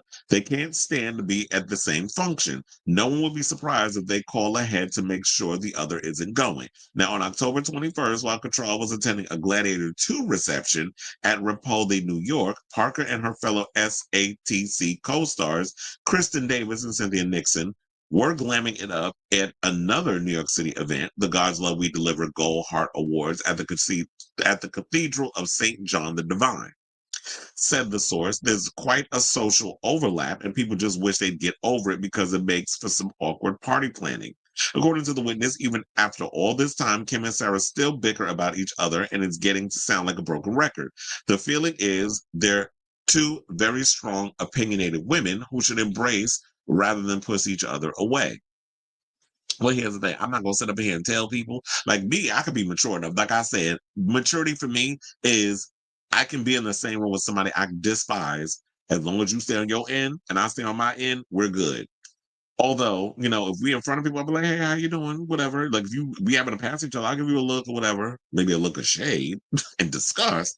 But I do the phony Hollywood thing just to be cordial because I'm not giving the satisfaction of these media people to be talking they mess and trying to spew, you know, lies and vitriol, whatever, which could be this Radar Online story. But I would say that it would be exhausting for me personally to have to sit up here and constantly be like, okay, now I'm gonna have to get my publicist on the situation or by my planner or somebody the other day, like my manager, okay, of what events am I going to, who's gonna be there, who's on the guest list, is Cynthia and Kristen and Sarah gonna be there? If not, I'm not going. If you're getting event, but then also this makes me wonder, how does it work for fashion stuff? Because if you ladies are at the forefront of fashion, especially when fashion and Sex in the City is intertwined and just like that, if all that is interlinked and y'all are known for being these fashion girls, I'm sure that during Fashion Week, there are designers that want to invite a lot of y'all to events. So how do y'all make that work? Because me, I don't give a damn how much I'm in a feud with somebody. If I've got the opportunity to show up at fashion shows, Chris is going. And I'm going to sit front row. But don't sit me across me because I want to keep looking at her in my eye line. I don't want the bitch in my eye line. See, I didn't say I was mature. I didn't say I was extremely mature. I said I'm just a little bit, just a smidge. We could be in the same row on the same side. She over there on the right, and I'll be on this side because this is my good side. And I got to look over there. I'm just keep looking forward and then look this way because that's the runway. Well, the runway's in front of you, obviously, but then to the left, to the left, to the left, you got where the people come out. So I can just look that way and then look this way, but I ain't got to look completely that way because then I ain't got to look at her in my right direction. I just look just enough when you look at the runway and you see them going to the end. They do a little pose where the photographers are always at the end of the runway. They do a little pose, whatever, pose, and then you just turn around and you go in the back and vice versa until the thing is over, which is usually like 15 minutes. So that's what I would do. But I'm not going to let one monkey stop this show. Like, I'm not going to sit up in here and just be like, okay, well, I'm not going to show up at this place or that place because I don't get along with people. Like, if that was the case, I would never leave the house. I'd be a damn hermit. So I say all this to say, what do y'all think of this story? Do y'all actually believe this story in regards to them? Now, I know that it's possible that, when people in Hollywood could be petty, insecure, all that other stuff, and they're not going to want to go out and do things or they'll try to avoid people. But Manhattan is big enough where y'all won't end up in the same circles. And like I said, if you do end up accidentally in the same restaurant, in the same wherever, like event, whatever the case is, you come in, you say your hellos to the people you need to say hello to, and go about your business. I don't need to mingle with them other people. It's a little maturity. So I say all this to say, what do y'all think of the story? Whatever your thoughts are, let me know in the comments down below. Okay, so now we have comments. Um, Robert says, if you know me, you know the band isn't happy how Clive tried to Americanize a Swedish band. Well, you should have let them do what they were doing, similar to like ABBA, or whatever the case was. It's like, yeah, they speak English. Yeah, their foundation is pop, but you just got to allow artists who have a distinct, interesting sound to do what they do. It's like they not only had like this Swedish pop sound, but they also had like that reggae vibe to a lot of their music. So they mixed a lot of different sounds. So Simon should just let them be. I mean, not Simon. Clive should have let them be them.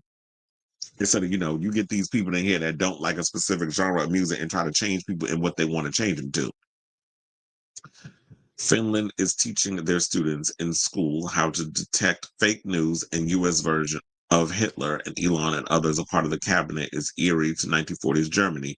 Well, look, you've been managed to buy your way into the White House and control our government. He's found a way to do that. Congratulations. Maybe if you want to decide to go be wherever over in South Africa, you can go and do that apartheid Clyde. But the reality is, you don't have no control over what they're doing in Finland. You don't control their situation. So you can be mad. And you can continue to spread propaganda over on tight ass Twitter, which a lot of people have left. I didn't leave it because, media, whatever, I use it for certain situations. But I'm gonna still cuss you out and call you out your name on your own platform because I'm messy like that. But yeah, let them be able to do over there and differentiate the difference. I'm like, child, y'all making me want to move to Finland. At least they got some smart people over there to be doing that. I wish in this country we would teach that. Okay, people are done with Spotify. They realize that the streaming service that was groundbreaking to the music industry in the late 2010s is more interested in podcasts or audiobooks. I honestly do not use Spotify unless it's for podcasts. Like when I listen to Race Chaser or if I listen to Sibling Rivalry, two drag shows, by the way. I was even thinking about finding a way to, but it's just too much work, incorporating this show into a podcast form. Um, I would have to figure out how to do that and take the time, but it's just like I don't have the time to be trying to do all of that converting. I remember once upon a time, hey DJ, that when I did my radio show on all digital radio, he basically and I paid him for it.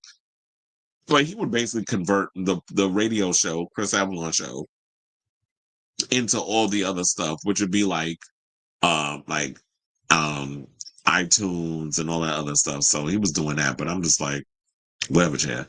But I like doing podcasts this way because I feel like more people are just visual. And like I've even had one of my friends, Jovan Avian, shout out to him, who basically was like, "Oh yeah, when I put you on when I'm cleaning around the house, and that's his way because he lives in Spain. He's like, this is how I found out what's going on in entertainment news and gossip from me. So that's why I do it. I was like, I just put it up. People just put it on in the background and go about their business. Some people watch it on the phone, but I'm big on like when I try to watch certain things, I watch certain things on my phone if I'm in the kitchen cooking or whatever the case is. But for the most part, I try to watch a lot of YouTube stuff on my television because I like the overall big screen. I've even watched this show back a couple of times on YouTube, and I'd be impressed on how I look on the TV, I should say. YouTube Music announced they have Dolby Atmos starting today, and even YouTube is getting Dolby Atmos for premium users only. I know Dolby Atmos is done on Apple Music, and I like the overall sound of Dolby Atmos. Usually, if I go to the movies, depending on the film, if I can't go see it in IMAX, I will go see it in Dolby. And so that's what I'm pretty much trying to do this week. Did they put damn, I need to get my ticket for Gladiator too. Because I need to look and see, are they putting Wicked in like IMAX and Dolby and all that other stuff? I know people would love to see it on the IMAX screen because of the overall look, but Gladiator looks like a movie that needs to be in IMAX too. So I'm wondering if they're going to be sharing the screen because they do that too. Like, in Dolby, I love the surround sound. I love the surround sound, and I also love the reclining chairs. That's another reason why I always go and watch stuff in Dolby too, because I can just put my feet up and watch the movie. Yeah, they have, and that's why I like doing podcasts. And I think more people watch podcasts than anything. I don't. So yeah, I don't particularly care for Spotify. I don't use Spotify for music. I use Apple Music for music, and then I use Spotify, like I said, for the podcast because they was only give him 3 to 6 month contracts. It gives his competition 5 to 8 year contracts. That's why he's abandoning music because he's not getting a fair deal like others do. Wait, who we talking about? 'Cause I don't think you mentioned who you was talking about that labels only give 3 to 6 months. Spotify has both podcasts and audiobooks. Audiobooks are included with premium. There was somebody, something that was posted. I can't remember what it was, but it was some other, instead of doing like Spotify and audiobooks and all that other stuff, that y'all can get basically, there's an app that you can use where you can do like an audiobook, like a library type of situation where you only get like, I think 19 days, I guess similar to like a library book, where you can listen or read the book, whatever the case. I think it's an audio book, so it's a sort of situation similar to audiobooks. And then you get the book, you listen to it. You got 19 days to return it back, or I guess it expires. I haven't looked into it, but I definitely need to look into it. And they said all you need is a library card, which you can get one of those online ones and then have it in there. I was like, oh, that works so much more than having to spend a whole lot of money on audiobooks. I know my dad uses audiobooks. I did it once upon a time, but I subscribe to so much stuff that it's just like I don't want to do it. So I'm like, maybe I need to look into that. And it says Spotify tried recommending me the Candace who Owens. You talking about Candace? Ill. Um, but you can't block her. Damn, I wish we could block her from our minds. We can't block her like we could block all that hatred over there on Blue Sky. Well, they won't be letting her black ass get up there. Um, and so I watch. Oh, well, thank you. You watching on the computer. I'm on my computer doing the show. He said, and I use my headset. Like I got these headsets on. I don't need a headset per se, but I like to hear myself back just to make sure that everything is working the way it needs to work. Because I don't want to be like in the middle of a situation. Remember that last time we did the show and I was on here for a good 5 minutes and I was like, no audio coming through the microphone because I started messing around with the audio stuff and I didn't check to see if it was working. It's just everybody I love is on Spotify. It's like a community. Well, I mean, you can keep it, but um, I guess their old guard is not working. Oh, you saying they're doing that with Wicked? Where it's in I need to check to see what that is. I'm starting look. I still don't want to see that movie, but some of the clips I've been saying, my interest is peaked. Now I will say this: when it ends up on one of the streaming services, I'll watch it. I'm not going to set up as, but I'm not going to the movies to see it. I just don't want to have to sit in a theater and watch a movie like Wicked. I feel like that's just me specifically. I'm just gonna, I just can't sit in a movie theater wanting to watch that because I'm like, okay, all this singing is going to drive me crazy. I want to be able to like get up and go to the bathroom and do all these other things if I need to, rather than having to just be like, oh, well, oh, more singing and more this and more that. And I'm like, just not my cup of tea. Usually, if I go to the theater, I like to see. It's got to be an event for me. Like I said about Terrifier 3, I had to see that in the movies. I wasn't trying to watch that on um what do you call it? I wasn't waiting until it comes out on streaming, which Robert did say that it's coming out on Screenbox next month. Which I'm not even mad at them for waiting a while for them to release it. I'm glad that they didn't do the 30-day thing. I'm glad they waited a while before it's going to end up on streaming or on physical media or that sort of thing. Because the movie's what was it? The movie, it cost them about, I think, with the marketing and everything, $2 million. The movie's almost made $100 million at the box office, and nobody's talking about this. And it's unrated. So shout out to them over there with Terrifying. Which I saw somebody in one of those horror movie rooms talking about that Terrifier was terrible. I don't know what the hell you was watching, but whatever. And then said In a Violent Nature wasn't that good either. They said that the film was choppy, it was sloppy and all over the place, and the kills weren't even that good.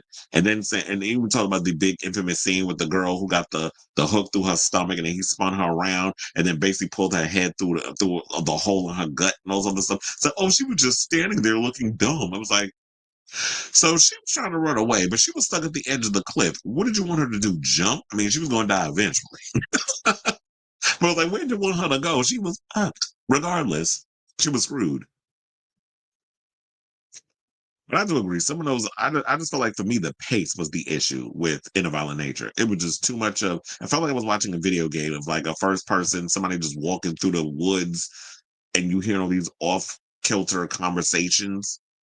I just needed more it needs to be a balance. I don't just want POV. I get it was just a creative thing that they were trying to try out something different, but a whole movie where we're just watching the killer walking around through the woods, it got a little boring after a while. Oh, you said it's gonna be. Well, I figure it's gonna be in both, but I think they're gonna. I think they're gonna switch off with both. I think some will have Wicked and some will have Gladiator 2 because I don't know how you could just put Gladiator 2 out at the same time as Wicked and they both not have they both don't share the theater. Like both those movies need to be seen, I believe, in IMAX and Dolby. And I do think they're going to switch off a lot, or unless one going to make a decision that one gets Dolby, one gets IMAX. Look, AMC got to figure that out. That ain't a me issue. I don't work there no more, so I ain't got to deal with that headache. Is that a lot of people are ditching Spotify because Joe Rogan's podcast is on the platform. Joni Mitchell took her music off of Spotify to Got to Let's Go is the only song connected to her account. Okay. Well, Joe Rogan, speaking of which, he was at the UFC match, watching him run because I think he went back and he went to the bathroom and he had to take an escort because he was on the floor. And watching him running them tight ass pants he had on, and you see like this little man with these he literally looked like a Neanderthal. And I'm sitting there just cackling watching him because, during the commercial, during one of the situations, he had, like I said, he had to take a quick bathroom break. So he had to have somebody run him there and then run him back to the octagon. And just watching him just like this, like all stiff and everything, trying to run, it was just hilarious. This little off-camera stuff that I happened to see.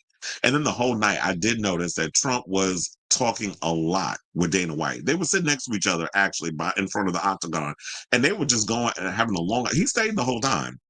He actually stayed until the fight was over. So, and then after that, he was out of there real quick. Don Jr. was there. Tulsi Gabbard was there. They was all, all the people that he picked for his little cabinet. They was all in the room. Oh, so you said, so yeah, but Joe Rogan, when I was talking to one of the guys that was excited when Trump came out, I asked him, did you know that he was coming? Because I knew, because it was a bitch getting in the damn building. Like it literally took me, luckily I got in early enough that I could change, and then I didn't get to eat anything. So, during my break, I got to go eat something real quick. But yeah, when I got in the building, it was hell. Um, because and the minute I saw Secret Service in there, and then they had us with bags going this long line. So okay, I already know he coming. So it was annoying getting through all of that. But shout out to Secret Service, they did their job, and it was hell getting so I already knew he was coming. But I knew days prior because I told y'all that he was going to be there when we did Friday's show. And then one of the guys I asked him, I said, "Did y'all know he was coming?" He said, "Yeah, because when he went on Joe Rogan's podcast, he mentioned it that." Because Joe asked him if he's going to come to the UFC fight. He said, if I win, I'll be there. If I don't, he said, I don't know, because I'll probably be at home depressed. So, he said, well, he won and he was there. But I just didn't like the company that was there with him. Because, oh, yeah, and I forgot Elon and his gut was there because I could see his gut from where I was standing. And Kid Rock. Bunch of people. Oh, you said November 26th. So that's next week. I'll be watching. I still got Screenbox, even though I've been talking about canceling it so damn much because there's nothing on there. But I'll watch it again and I'll probably finally get rid of it. And then I'll just keep, I just think I'll just buy the movie because I barely watch Screenbox. I don't even know why I keep it, to be honest. I really think I have serious FOMO. I think I just don't want to get rid of nothing because I don't want to miss out on something. But if a movie ever comes out that I want to watch, I don't know why I don't think about this. I could just go on Prime Video, rent it, and if I like it, then I'll buy it. That's what I did with damn, what's the name of that movie with Kyle Garner? Where people thought he was where it was coming across, he was looking at it. So was it Kill Your Darlings, Do Something with Your Darlings? I watched that movie, great film. Somebody said he should play Freddy Krueger in a Nightmare on Elm Street reboot, and I could totally see that. So I did that with that. I didn't do that with The Substance. I actually bought it. That movie still freaks me out, but I'm glad I bought it. I have it in my thing so I can watch it anytime. I did it with Cuckoo too. I rented it. So I was like, that to me, I was like, okay, I seen it. That was a good one and done. I mean, if it ever comes on TV and in passing, I'll watch it. But for the most part, for me wanting to own that movie, it wasn't good enough for me to want to buy. So I can just do that with certain things if I hear about a scary movie that I want to watch. But yeah, Screambox, I love y'all over there, bloody disgusting, but a lot of your choices are a choice. NeNe says, I love your channel for so many reasons. You are alive every time it's time for a bubble bath and a glass of wine. Oh, let me find out you in a bubble bath and drinking your wine. Oh, well, thank you. That people aren't saying I look like a mess because there'll be some bitches on here that be trying me to my I look like what the hell is that old Thai queen? The one that said he was delivered. I say, bitch, you tried it. First of all, I don't look like that ugly bitch. So when y'all be trying to come up on here trying to read me, it's like first of all, I get more ass than your motherfucking toilet. So you can try it on that. I said I don't look nothing like him. I think the only reason why y'all say that is because of the eyes and the complexion. Andrew Caldwell. Yeah, there be some black bitches in the air. I'm calling y'all exactly that. That be up in here trying to read me. Oh, you look like so I was like, no, your mama look like them. So and it's not a trigger because you could try to come for me or whatever, but it's like if I was ugly, I would not be getting laid. Trust to believe. But then some people will say, let me not read myself right. I ain't going there. Because you know, I will come on here and read myself. I was like, don't read more into it, let it go. In the words of speaking of, since we talking about, oh, and I was gonna say since we talking about Wicked, but that was from Frozen. Look at me getting my Disney characters all confused. Well, thank you. So, but yeah, so it was like, that was the way I was gonna do it. Is like I couldn't do a taped show. I've tried doing like pre-recorded stuff, and I feel like what's the word? I thrive more off of interacting with people, like more of a conversation piece, and that's the kind of like the way I wanted to do this show. It's like I'm having a conversation with people. I'm not just running off at the mouth, and I'm here talking to myself, but then y'all watch it later and I can't get what y'all overall opinion is. So I like doing a whole live situation with everybody. And no, and the weird part was I don't think I was getting this kind of interaction when I was doing my live shows before. And it was probably because when I was doing the previous shows, it was so late at night. So I like doing it at a reasonable time. Midday, everybody's watching and commenting, and the numbers be going up, which I can see they doing now. Shout out to y'all watching. Hit that like button and that subscribe button if you have not already, please and thank you. I'm trying to get to 2K by the end of this month.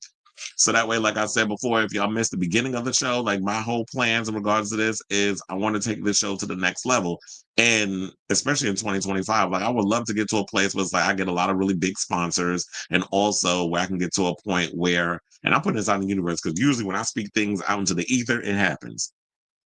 Like I said, I'm ready for the situation now. And I want to be able to get to a place where it's like I can have events, live events of the show. And that way I'm sitting on the couch and I'm in my chair like a Wendy Williams, spewing the celebrity news and gossip, and y'all are interacting. We drinking and we eating and we having a good time. I want to do it on like some people be like trying to do it like a late night situation. I would love to do like a brunch-esque type of event. I don't know if people be doing it. I ain't worrying about what everybody else out here doing, but I would love to do it in the form of like a brunch where it's just like we have some performers maybe come out or whatever, or maybe it's just me, like I said, and maybe I'll have a special guest. We sit up here, somebody who could really kind of go back and forth toe to toe, like a tennis match, and we just be talking about celebrity news and gossip. Maybe I could even pull a drag queen and do it because I don't think other people were doing that. But I was like, I could bring a drag queen on and we just talk stuff and we just eating and drinking and having a good time. And I'll be lit and being messy, extra messy while we on camera. And then maybe we could get to a point where I could even live stream it because that would even be more fun. Like we could do a regular show, kind of like we doing now, but it's just an audience, and then we got the cameras on, and we eating and drinking, and then y'all can and y'all at home, y'all can put y'all food and stuff and have something made up, and you can interact too. And then we'll just be reading the comments and stuff. Then I have to have somebody doing that where they can um pick certain ones, comments or whatever, and then we'll go through it. Because if there's a bunch of people watching and we did that, we'd be here all damn day. And I wouldn't get to none of the topics. He said, who I gotta visit? Jonathan Cleveland. It said run and have a benefit show. Oh. Have fun and enjoy your benefit show. Some of these girls will be up in here trying to comment and throw a little share. So you can come up in here, but don't get mad when your ass get cussed out. Because bitch, first of all, Your mama wishes I look like some goddamn Andrew Caldwell. I don't look like that old tired queen. Y'all only saying that because we light skinned and homosexual. But at least I admit I like dick, unlike that queen with them old fake furs that bitch be wearing. Now, let's move on before I get myself into even more of a mess. And let's talk about Beyonce, who is about to perform at halftime on Netflix. So shout out to her. I think we have didn't she post something on Instagram or something or another in regards to that? I think I do have her Instagram post. Please hold as I pull that up. First of all, it was like this cute little car covered in roses. I wonder how much money they spent on that too. You know, I'll be nosy to the point where I just be wanting to know how much money y'all be spending on stuff. So yeah, there's that. I'm gonna keep it on mute. As she said, everybody on mute. I'm gonna keep it on mute. Because I ain't trying to get in trouble for that. So yeah, that was the big announcement when she was announcing when she's on top of a car covered in a bed of roses that she is performing at halftime, which means basically this will be the first time we get to see her perform songs from Cowboy Carter. Because we've never really seen her perform anything from Cowboy Carter. And we've never, yeah, so we've never heard any of the, I mean, we've heard some of the songs as far as I know. I do not think that Beyonce has performed anything from Cowboy Carter out here. And I'm sure now that she was nominated for how many Grammys? 11? That she's definitely going to be performing a song or maybe a medley of songs from Cowboy Carter on this whole situation. So when she does her halftime, I'm sure she'll mix other songs and maybe kind of give us sort of a country twang, whatever, maybe even give us a preview of Act 3, which we already know is supposed to be, well, we don't already know this, but I think most people have speculated that she's going more into a rock vibe, maybe similar to, well, I mean, it could be other people, but I think a lot of people are thinking that she's going to be going as more of a Prince direction in regards to her sound. So if she's going to be doing that, I hope she worked with a lot of those Minnesotan, is that a term from people from Minnesota? The people from Minnesota, who Minnesotans, I think is the word. If it's not, I just made it up. Who basically perform, who kind of give that sound. So I'm all for the entertainment in regards of, where Rock's foundation comes from black music, but I really want to be entertained with this record. Cowboy Carter has some cute songs on there, but I don't want like a whole big lecture. It says I need you to give also you can lecture, but I don't want to go feel like I'm going to the Beyonce school of music. I want to also be entertained. So according to Us Weekly, they said they've taken to Twitter on Sunday night to share a video teaser of the event, which I'm showing you via her Instagram. She captioned the video Houston, Texas, 12/25/24. I love that number though. 12/25/24. Nodding to the dual header matchup, which will air live on Netflix for the first time this year. Now, the teaser video starts with a shot of a vintage car you saw covered in red roses as the track American Requiem, which thank God I muted because y'all not going to hit me with a situation. That happened to me when I showed y'all that video with Jennifer Lopez or Graham Norton. I had to edit that whole clip out because it got flagged for violating their standards or whatever. It's copywritten. So I had to put that on mute so that way y'all can see the visual. So then the camera then pans to reveal the vehicle's plates, which read BNCNTRI, where I guess is Beyonce or Ben Country, I think is what it basically is, abbreviated before Beyonce's bare legs come into focus as she stands on top of the car's bonnet. Now, a spotlight then floods the singer, revealing her dressed in a body-hugging red, white, and blue mini dress paired with a white cowboy hat as her platinum blonde hair flows against her frame. A football then flies towards her arm, with the megastar effortlessly catches as her eyes remain glued to the camera. Now I wonder how many damn takes of that she had to do to catch that football. Saying Christmas Day, Houston, Texas, and then a halftime show flashed on the screen. The final part of the video shares that the televised event kicks off at 4:30 p.m. on Christmas Day. So, excuse me, a lot of people are going to be enjoying that. And now they basically said, now who's going to be playing? It says prior to the Texans and Ravens matchup, the Kansas City Chiefs will take on the Pittsburgh Steelers at 1 p.m. Now, in a video shared via YouTube on October 20th, Chiefs tight end, and a tight end he definitely has, Travis Kelce, was seen saying, "What a day for some football, baby." The clip continued with a game time moment with the team set to the track Feliz Navidad, huddle up for a new tradition, the streaming service urged at the time. Now, it's cute or whatever that she's going to be performing. However, y'all got a month and some days, Netflix, to get it together with y'all live servers. Because if anybody has seen that mess of a fight between Jake Paul and Mike Tyson, you already know the overall issues. Not only the fact that a lot of people feel like that fight was rigged. I thought it was it was a matchup that should have never happened to begin with. You have somebody who's older than Methuselah fighting Jake Paul, who I feel like y'all be setting him up with matches so that he could win.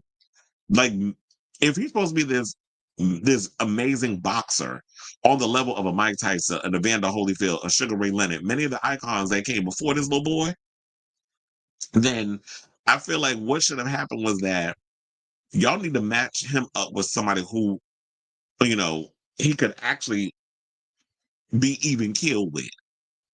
There's been so many amazing boxers that have come out over the years. Manny Pacquiao, say what you want about him and his views on homosexuality, whatever. Manny Pacquiao was an amazing boxer. So was Oscar De La Hoya. There's been so many. But when I look at this Jake Paul kid, I just feel like, okay, this is some buffoonery. Y'all keep pairing him up with people, and it's just like, I see the tomfoolery and the shenanigans of which y'all do. And this is why I don't take boxing serious.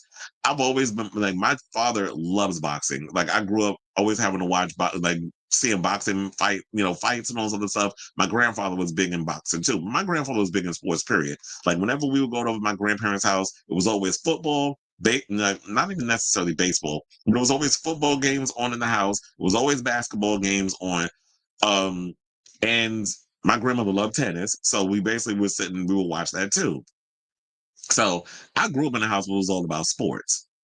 So, um, with that being said, I'm curious. I'm definitely looking forward to seeing Beyonce perform. Now, I'm gonna probably wait until somebody rips it and puts it on one of the social media platforms, and I'll watch it that way. I don't think I'm watching it on Netflix because if y'all gonna give with the football and the halftime, which y'all gave with this Mike Tyson fight, and people complaining about the servers being all messed up and how they were having a hard time trying to watch it because the stream was a hot ass mess. If y'all can't get it together over there, Netflix, then all this money that y'all put into acquiring, you know, boxing matches and football games and getting into the whole live sports situation, y'all done wasted a whole bunch of money.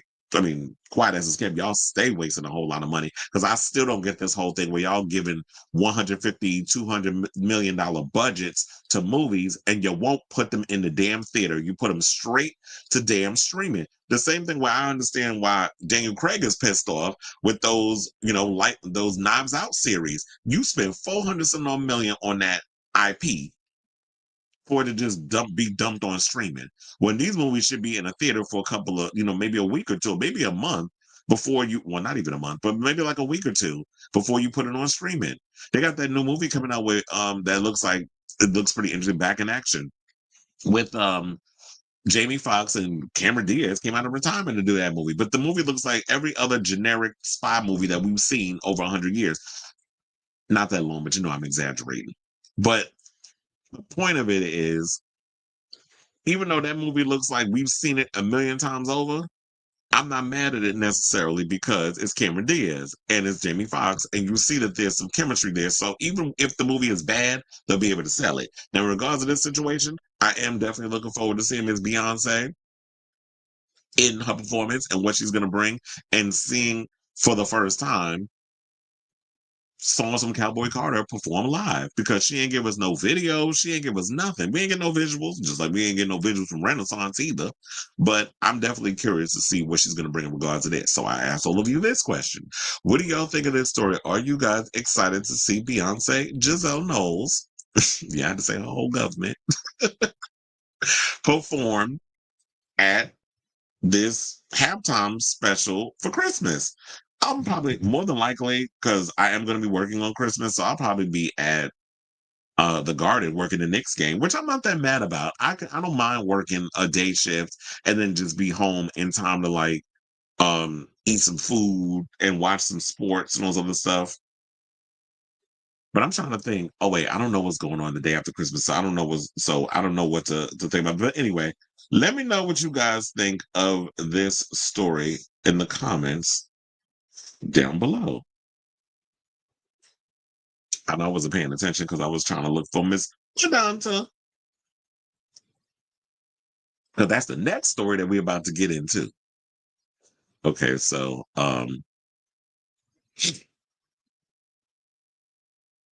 Roro says Beyonce is so good at marketing. Most artists chase their fans, but she makes her fans chase after her. I mean, well, that's kind of the Virgo way. We're very good at, you know, we ain't coming after you bitches. You coming after us. It's like we ain't got time. But I do like the idea that she's doing this whole thing. It's like, yeah, people were complaining about the fact of, where's the visuals, where's this, where's that. But then it's like whenever Beyonce comes out, people are hungry. And trust and believe, like I'm hungry to see what I'm definitely curious to see what she's gonna bring with this whole situation. So one thing about Beyonce that she's secured herself about versus these other girls is that that you're in for a treat. So shout out to Madonna because she followed that blueprint, which is like, oh, I'm gonna give you a show. I'm gonna turn it out with the vocals because I'm always working on making myself better as an artist, as a performer, constantly challenging myself. And she does that. And that is the Madonna blueprint. So she's definitely gonna be doing that. She's definitely gonna give us a show. So people are really curious because she didn't really promote Cowboy Carter. She didn't even tour it, which I don't think she needs to. I think she did all she needed to with Renaissance. And so I do feel like she'll give us a taste of what we can expect when we watch Cowboy Carter in live form and a little halftime situation. Probably like what? I wonder if it's the same amount of time as like a regular halftime. And then when the next album come out, then she could combine two together. She could do the rock, but she could also mix in the country. So that actually works because then you can have one kind of those chill, layback moments where it's like, okay, it's the guitar and it's just my voice when I don't need to be up there, waving my hair like I'm, waving my hair back and forth like I'm Cheryl Cole in the Girls Aloud concert where she was giving hairography with all of that. So she ain't got to be doing all of that. So when you want to take a moment and just sing, you can mix all that up in there and then remix your classic hits and make them, into whatever you need to make it to fit the theme of the next tour.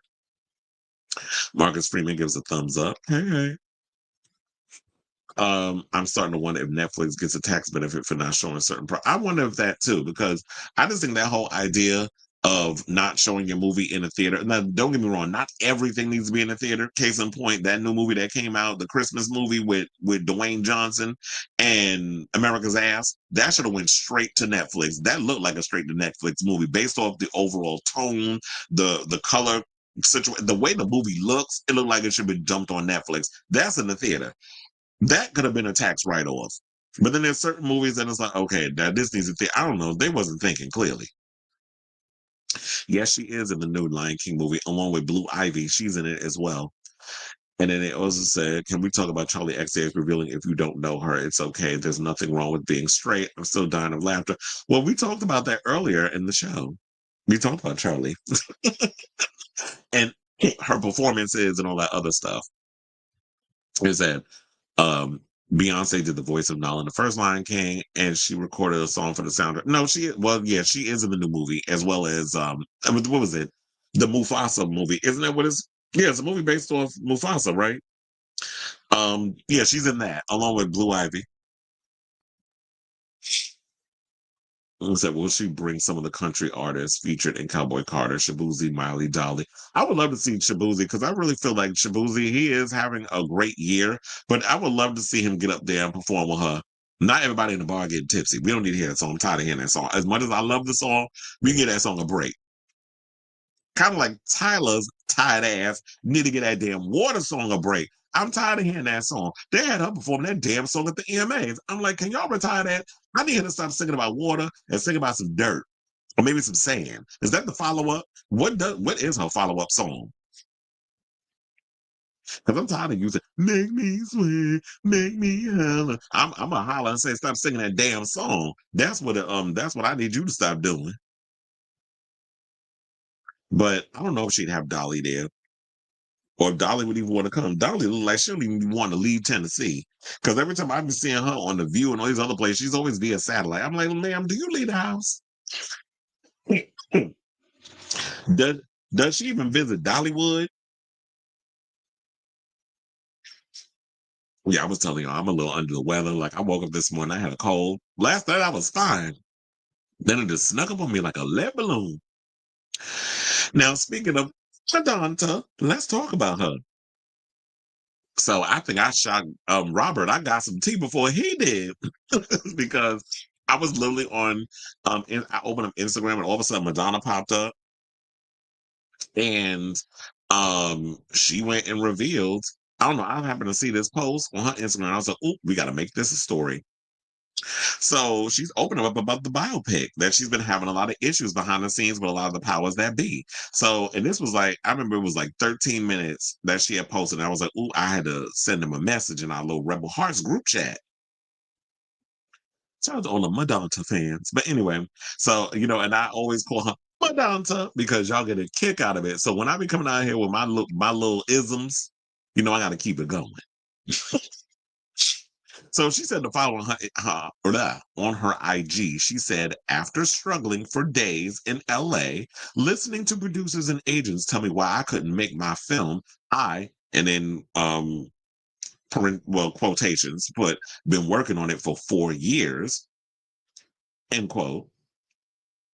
Downsize, downscale, think smaller, they say. I realize that everything in my life is going to be challenged. No easy rides for me. Well, she does have a song called Easy Ride. I don't think that was intentional. But anyway, let's continue. She said, I guess I should be grateful. It forces me to think outside the box. I did not have a normal life. I cannot make this in the normal way. Spending time with my creative friends was just the fuel I needed to keep going. We all agreed that we need to be even more fearless. Art equals survival. We cannot shrink and make ourselves smaller. If you want something badly enough in life, the whole universe will conspire to help you get it. Should I make the story of my life into a series or a feature film? Think before you answer. Now, with that last line, when she put, should I make the story into my life into a series or a feature film? You know the blood got boiling up in my spirit because I've been telling y'all for the longest. When we talked about this on the show, what have I said? I've said many a times, Madonna, I love you. Make this into a damn series. You cannot turn your 40-plus year career into a 2-hour movie. You can't squeeze it down in that. I really feel like it needs to be an 8 episodes, 6 to 8 episode series where we can get into each episode, your humble beginnings, when you were a girl in Michigan, and then you were over the situation. So it was like you wanted something bigger and better for yourself. Um your relationship with your teacher Christopher Flynn and how he influenced you and took you out to the gay club and introduced you into that world and how it inspired you to move to New York City and the hardships of all of that. Of course, they're gonna have to figure out how that was. It's probably gonna be a lot of money for them to try to make New York look like how it did in the late 70s and 80s, because I believe she came here around like 78, 79, and then hit it big in like 83, 84, that sort of situation. So I've been saying for the longest that that's what she needs to do in regards to that. Like, there's so much that went on in your life, and then when your career took, the struggles of you getting, the relation, your relationship with the music career, the SA that you endured. I believe she also had an abortion, if I'm not mistaken, back in the day. So there was, because she had gotten pregnant when she was younger. So there was a whole bunch. So there's in your relationship with a lot of people, Jelly Bean Benitez, and when you were in the Breakfast Club, and coming up from that, and then when you hit your superstar status, the trials and tribulations with all your relationships, Carlos Leon, and who doesn't mind being mentioned or put in the movie. By the way, I don't think she had a bad relationship with him. Your relationship with Guy Ritchie and how he basically got $100 million out of you, which probably is why he doesn't feel no waste time about making movies and they don't make no money at the box office. That wasn't me being shady. I'm just saying because that Extraordinary Gentleman, whatever the hell, Extraordinary Warfare movie that he did with Henry Cavill, that movie didn't make a blip at the box office. And I heard it was dumped straight on streaming over in the UK. So there was that. So the wheels got turning. The big wheels keep on turning. So they started turning. And of course, now shout out to MLVC podcast. I could definitely see Steppen about to make a video on this. Shout out to him over there. I love your podcast, by the way. So we already know what that's going to give. He is definitely, I can see it happening. The video is going to come out tonight, but let me get mine out first. So, everybody pretty much, like I've been saying, series. So let's go over there and see what the people said. So yeah, in her comments, MLVC podcast put series, please and thank you, which is what I said. And then somebody went and said MLVC podcast. They said, she got the idea from you guys. Well, there's been a lot of us who are hardcore Madonna fans that have been saying this. So it's not just him, but I don't want to just take away Stefan. He has been saying that. So Carlos Acosta official said a series, but a big cinematic series. But yeah, there's just too much to not pack in or to cut. Eric Alon, who was a friend of mine, by the way, said agree 100% with Encyclopedia Madonica. I don't see what that one says. It's up in here. If I come across it, I'll see it. But I see a couple of people that's actually watching this show now that made comments. I'm gonna read them. Pandora Box, from Drag Race, said, I think a series will be amazing. I think it would give you the opportunity to tell a more expansive story. Felix said a movie would cut out too many important moments of your career. And another friend of the show, Robert, said, I knew you wanted it to end with Ray of Light and hit Prime Era, but at least for once, you're understanding it's okay. You don't need the Oscar because you're finally listening to the game. Well, she could probably put the song up for Oscar. Consideration. I don't know how that would work. She's got to look into that. But if you want the Oscar for best song or whatever, she'll have to figure out how she can work that out. Kind of like how I wish Masterpiece would have been put up for the Oscar. But I think it was a whole situation that happened with that. But then after you said all that, you finally go and say, make it as a series. Madonna Archive says a series. I say series because your life can't be squeezed into a 2-hour movie, kind of like they're doing with Michael Jackson. But Michael Jackson is different. Michael Jackson, you could talk about his childhood, you could talk about, the career, and then you talk about the allegations. There wasn't a whole lot of layers to go with Michael Jackson. There's a couple of little moments, and you could make that you could judge that up into a 2-hour movie. There was so much culturally that Madonna has that has impacted so many artists that we look at today. You can't squeeze all of her stuff up in no 2-hour movie. It's virtually impossible. And we've all been saying that for the longest. We know it's a series, especially with our attention spans. And we would love to sit at home and just do like a full 6 to 8 episode series about Madonna. I feel like that's the good cap. Not a 10. I think 6, you could push for 8 if there's more to tell. But 6, I feel like would be a good enough number. Another person said, oh, Donna Delore, shout out to her. I said, another person. Y'all know who Donna is? She said, I feel more people will see it as a series.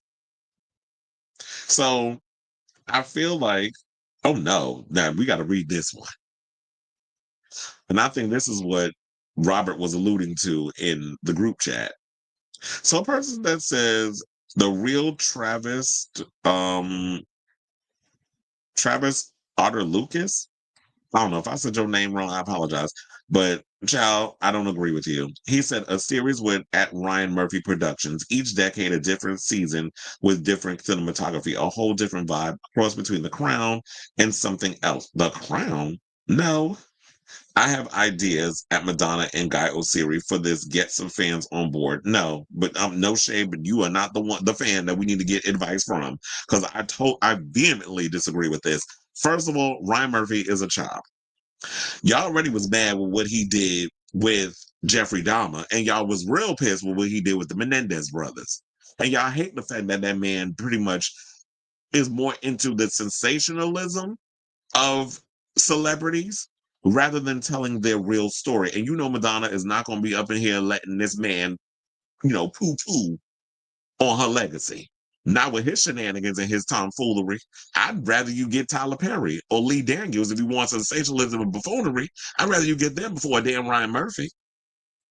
But I was thinking earlier, and I totally forgot to do it, of like, who would be a good showrunner that could actually steer this whole thing, that has the experience to steer this in the right direction in regards of like telling it in the cinematic form, but on a streaming platform. Because I do feel like that y'all could do it in that way. But it's funny because Robert went and responded to it. He said, no, not Ryan Murphy. He's tired, and at this point, is exploitative at best. Somebody said a Netflix series with the Crown style.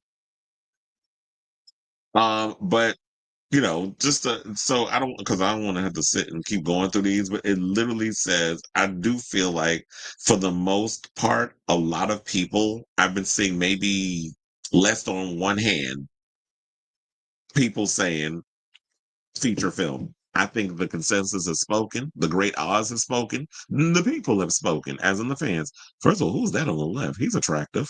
I was like, ooh, hey tattoos. But and Madonna looks good up in here. But I think the people have spoken pretty much, and I think that everybody is pretty much saying they don't want a movie. They want a series. They feel like that we understand that maybe the reason why you want to do a series is because you're thinking Oscar, Oscar, Oscar, Oscar, Oscar. And hopefully that she can get this off the ground before the Michael Jackson biopic comes out, because I'm sure that they'll probably be saying Oscar buzz about that. And they have positioned the Michael Jackson movie, which is why they moved it to later on in 2025 rather than early 2025, because I believe that the Michael Jackson biopic was supposed to come out in March, something around that time. Now they're moving, I believe, to like November because they want to give it that opportunity for to be, to get the Oscar buzz. So that's why they're doing that. I hope she doesn't get in a way of thinking like that, where it's like, oh well, now look, if they don't want to, if the Oscar thing don't work, you got the Emmys. You can clean up at the Emmys. And first of all, quiet as it's kept, I would rather see Madonna clean up at the primetime Emmy Awards and rack it up rather than, I know the Oscars like this big major thing, but I feel like the Oscars don't really hold as much weight as they once did. And first, and plus, the Emmys is way more lit. It seems like it's way more fun with the variety of people that be there, so that are there. So I think the people have spoken. We want it as a series, and I'm still going to stand on that. Now, in regards to like maybe she wants to put up this like I said before, the song to get Oscar contender, I would love to see that. But as far as like best picture, whatever, I don't know. The Oscars are real weird in regards to like trying to keep up with the time. 97 years is going to be then when they do the next Oscars thing. So in regards to, oh, well, we don't give series Oscars because they don't do that. But I feel like that Oscars are going to have to change. Maybe she can be the rebel to change up the way the Oscars see things, because I do feel like there's a lot of series out here that have that cinematic thing that should be looked at as a category for the Oscars. But the Oscars are set in their ways. It is what it is. But sis, I really hope that if you want to preserve your legacy, I'm saying series. So I say, oh, this is a, what do y'all think of this story? And what do you think she should do? Series or film? Film or series? Whatever your thoughts are, let me know in the comments down below. Ooh, Lord, hold on now, because I see we got a lot of comments. um, you said she should do a book first. Even Debbie Mazur says she should do that and then do a series. A movie would cut out too many important moments. Well, I actually hope what happens is that Madonna, maybe it could be a companion type situation. I hope somebody talks her into that. It's like, you know what? Like do like what Cher did. Cher has the first half of her autobiography coming out this week, I believe. I think tomorrow. So, and she said that she wrote about Chaz all up in it, and she said she got Chaz permission, so he's not going to be mad at her by bringing him up in her book. So I was like, do that. You could do a two-parter. You can give the first half of the book, then we get the movie, and then a couple of months later we get the second half. Or maybe we just get two halves of the book. It should be like one big year. You get first half of the book beginning of the year, then you get the second half of the book in the middle of the year, and at the end of the year we get the movie. That'd be the perfect situation. So like early 2000 and whatever, we get the first half of the book. Then halfway through, 3, 4 months later, so we're like, we could, yeah, we could do 4 months. Second half of the book, 4 months later, like maybe around Christmas time, November, whatever, get the biopic in the form of a series. But I do feel like it should be a series. Whose brother? Madonna's brother died last month.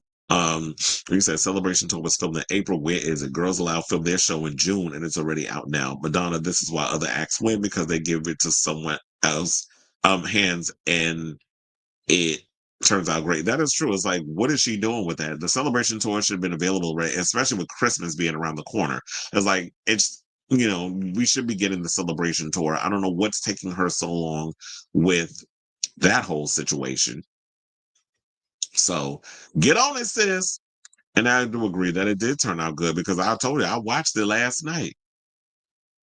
How many parts should the Madonna series have? I'm thinking six, maybe this week. Well, yes, and that's why I was saying, like, you wrote it, and I, because I don't pay attention to the comments. I don't, I basically focus on doing the show, and then when the comments is done, I click over to the comments to read it because I don't want to be distracted. So you said, so I do feel like the sweet spot. Yeah, I do think six would be perfect. I don't think you should do a full eight. I feel like if you do eight, then it's just too much. Too much filler, and you want it to just kind of just be perfect. So it was like a good six. I do feel they're talking about we should do a different decade each film. I mean, each episode. I don't know if you should necessarily do that because there was a lot that she was going. There was a lot going on in the 80s and the 90s, and you want to be able to kind of capture all of that. So I don't know if it should be each decade should be a different, different episode. So what does that mean? You only want to do a 4-hour film to cover each decade: the 80s, the 90s, the 2000s, and the 2010s, and then the 2020s. That would be 5 decades. So you got to do the 2020s too. Oh, you talking about Dolly's brother? If Madonna does a series, it should be at least 10 episodes. I don't know. 10 episodes, it does feel like it's too much. But if they have a lot to give, then I'm here for it. Someone wanted 20 episodes. First of all, it wasn't. She ain't been around for 20 decades. I mean, she's 60 years old, but they basically want each decade. It was so it's like, okay, so what? Each year she was born, or something. Like, how does that even work? How do you do 20 episodes? And you said, I'm like, I like the idea of full series, 8 episodes each season to cover the day it all began for Madonna when her mom died on December 5th. I don't think you need to spend too much time on when her mother passed away. That should just be a moment. It's like, we don't need a scene of like, yes, Madonna, your mother died, and then she's crying or whatever. When her mother died, she was like, oh, my mom died when I was 5. So when she was 5 years old, you're not going to necessarily remember how you felt in those times. We get a sense of that longing and yearning and stuff as she's older, which she has put in her music. So I don't see like we don't need to focus too much on what she was dealing with. This is not a Stephen King book where you need to spend 7 pages describing the walls and how somebody was feeling at the time of a situation. Like that's what he does, but he wants to go descriptive. A lot of times when you're doing film, cinema of any kind, it's show don't tell. So you don't want to spend too long focusing on all of that. So I don't know if it's a good idea to do 20. 20 does seem like a lot. And Netflix don't even greenlight stuff that long. Or any of the streaming services. I think their cap is usually like 10 to 13 episodes. Mostly 10, or usually 8. I don't like the idea of 6. I'm just talking about with any shows, not with Madonna. If you can make it work with 6, then that's fine with me. As long as we get the damn biopic, I'll be happy. But I do feel like she does need to stop trying to control the stuff because I do feel like, yeah, we need the what is the word? We need the damn celebration tour, sis. Where is it? You said I was born on August 16, 1958, but I was truly born on December 5th, 1963, the day I lost um the most important person in my life, my mother, who was also born with the name Madonna. If someone wants a Jackson movie, they should rewatch the Jackson. Absolutely. And that movie still holds up. Shout out to Angela Bassett. She turned it out as the mama up in that movie. And so oh, he was talking about Dolly Parton's brother passed. Oh, I didn't know about that. That must have just happened. But yeah, I don't think we need a Jackson movie. We're getting a Michael Jackson film, and that works for what it is. I don't know what the length time is. I'm assuming it's going to be 2 hours, maybe a little bit over the 2 hour period.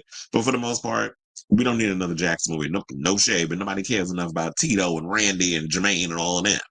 I mean, it was cute for what y'all did at the time, but at this part, we want the Michael movie, and I'm sure they're probably. Well, I won't say I'm sure because I don't know who's in the film. I haven't seen a trailer or anything. Although I did hear at CinemaCon they showed a trailer. So, and that was months ago. But I am curious to see, like, okay, are the brothers appearing in the film? Oh, yeah, who's playing Janet? Who's playing Latoya? Did they even mention all that? I mean, I know Kat Graham is playing Diana Ross. That was a good choice, by the way. Shout out to Kat Graham. I always liked her. Oh yeah, you said Dolly Parton's brother passed. I agree. Ryan Murphy will butcher that damn story. We don't need him. We don't need that queen. Look, he couldn't even remember he worked with Raven Goodwin. I said who was on Grotesque. I said he probably mistaken you for Amber Riley. You know, they always be thinking these fat black girls, they all look alike. You said concerts of thoughts and prayers to little monsters who's now dealing with the reality that Lady Gaga is no longer popular and Madonna is extremely popular. The tables flip. Well, you know what when NeNe Leakes said you never win when you play dirty, and we got her coming up. Well, you know that team. Well, I'm glad that Key Mac when pointed this out. And I said, I've been saying this, I've been screaming this on the rooftop for years. How she basically used Perez Hilton to sabotage Christina Aguilera because their music was similar at the time. Remember when Christina put out Bionic and Lady Gaga was working on the Fame? There's or, orally as an ear, their sound was similar. They were doing like the electro pop situation. Although I will say Christina's sound was a little more edgier because she was doing more underground electro clash type of vibe. Like she was using more or less as reference Goldfrapp, Le Tigre, um, who else? You know, a lot of those girls, MIA, that whole vibe. Lady Gaga was doing like Europop. So, and I guess at the time people didn't know the difference. And Gaga was real stink about it. And Perez revealed this and was saying like how she would basically, she didn't ask him per se to do shady stuff, but she was putting it out there, her frustrations on things that was going on behind the scenes.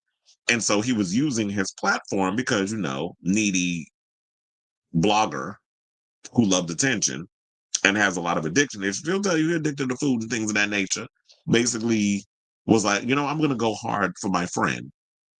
So, but then again, it kind of looks like she probably was manipulating and gaslighting you, and you were just the easy target. Because if I'm complaining to a blogger of all people about my frustrations with a certain pop star, knowing full and well this person has access to saying whatever he can and reaches millions of people on his blog, you don't think I'm gonna try to look at that in a way to use him to do my dirty work? It isn't my thing. I be seeing all sides of the situation. So I don't think Gaga was that innocent in the whole situation. I don't think it was like, oh, well, she never asked me to do it. It was like, but the seeds were planted and you basically took the bait. I'm mad that she's not self-financing the project. There would be nobody she should have to answer to tell her own story in the way she wants to tell it. But I think the problem with Madonna is she loves money too much. She's not going to take the risk like a Jennifer Lopez did with This Is Me Now and put up her own money on the situation and not make the money back, which we all know like she would because Madonna has so many fans generational wise that the movie would have made its coin back. But I don't think she's going to want to take the risk. She'd rather, you know, Madonna's somebody who'd rather just do things her own way, but spend your money while doing it. That's just her in regards to that. But if Madonna is too heavily involved, it might be too much for some people. And I do feel like she needs to step back. I feel like you need to be a consultant. You need to agree and disagree on certain things, but too much control is going to be a headache for a lot of people. It's like, ma'am, do you want your story told or no? And she needs to get someone else to direct it. Agreed. I don't want her to direct it. I'm reading Felix comment. Disease is disease. It says disease on the Hot 100. And yeah, that's another thing too. Disease, we may feel. I mean, the song did what it did, and it fell like it came and went like a fart in the wind. And then you got dumbass Azealia Banks jumping on the line talking about why this song ain't doing well. It's song slapped. I'm like, bitch, you know damn well why that song ain't doing well. First of all, it sounds like something she did 15 years ago. So I love the going back to base. I mean, going back to the sound that put you on the map, but you pretty much abandoned that sound a decade plus ago because you want to be taken seriously as an artist. So now, because you feel like your little monsters are slipping away from you, now you want to go back to the sound, that whole dark pop industrial type of sound, that German industrial sound, and the hardcore monsters liked it, but it hasn't stuck around. But that song she did with Bruno Mars is still popping. So I feel like since you brought this upon yourself, you pretty much abandoned that pop sound, and then now you want to come back to it, and people have pretty much moved on. Maybe a lot of people have outgrown her, and she's now, you know, she's not even 40 yet, and she's like an adult contemporary artist. He said disease is disease. And it said Madonna as the director, the executive producer, the screenwriter, and you know the soundtrack, which will begin the reissue campaign. The money she'll be getting in the bank as residuals. which I think you need to be focused on that, a series ending with a theatrical movie.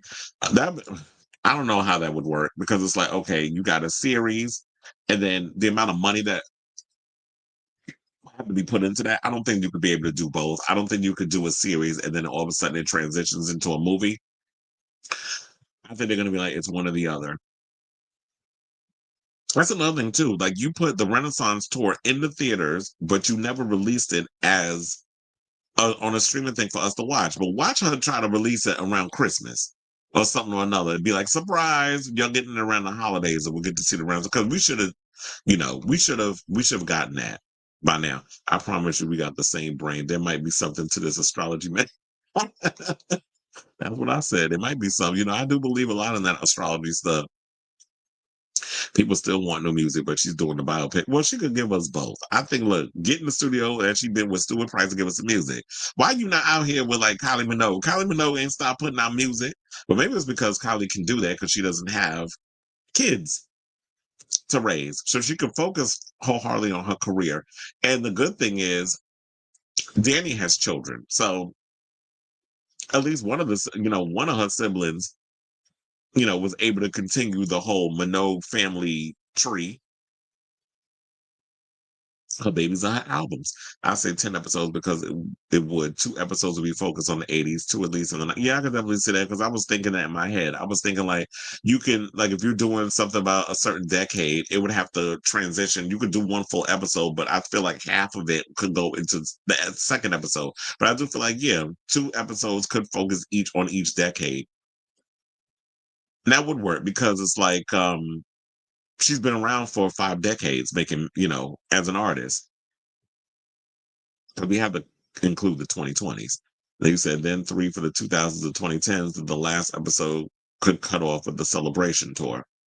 And would you have and then we could have Julia Garner come out with that part, and then it juxtaposes into all of a sudden we see Madonna at the end, and y'all add all that stuff up in there, and then hopefully she'll be open and talk about the health scare and incorporate that in the movie.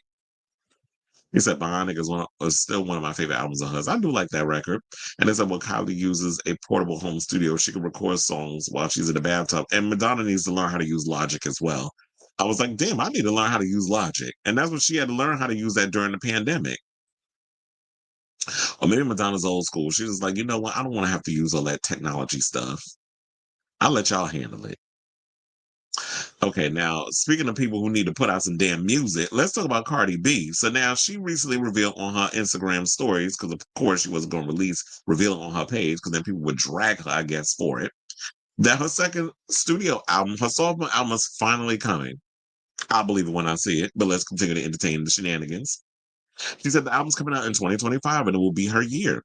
Now, Cardi shared heartfelt insights about her long awaited sophomore album, which fans have been eagerly anticipating for a whopping 6 damn years. So, yes, it's been 6 years since she's released, the follow up to, you know, um, Invasion of Privacy.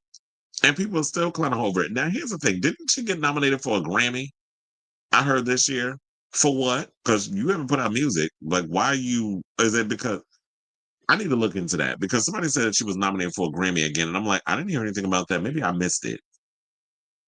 So her debut album, Invasion of Privacy, was released in 2018 and it set a high bar for her follow-up project. Fans have been waiting patiently for new music, and during her live session, Cardi expressed her emotional state regarding the album's delay, saying, "I've been feeling so emotional lately."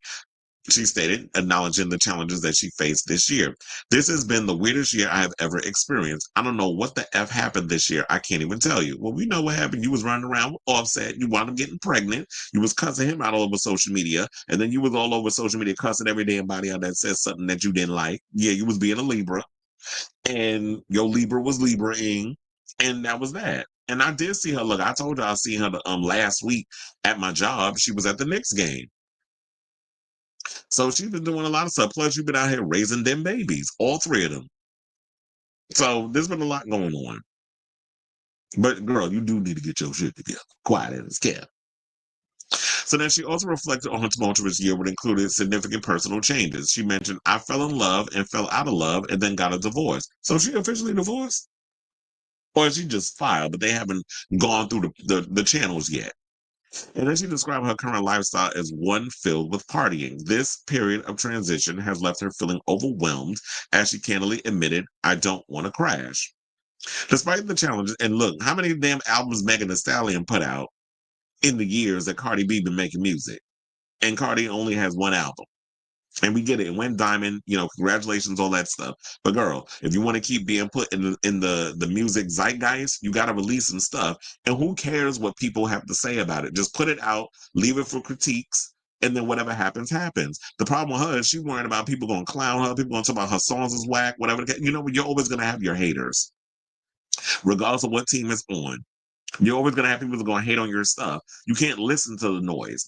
Tune out the white noise. You got to do what you got to do for you. You got to put the music out there. Everybody's going to have their critics. Everybody's going to have people that don't like what they like, and that's fine.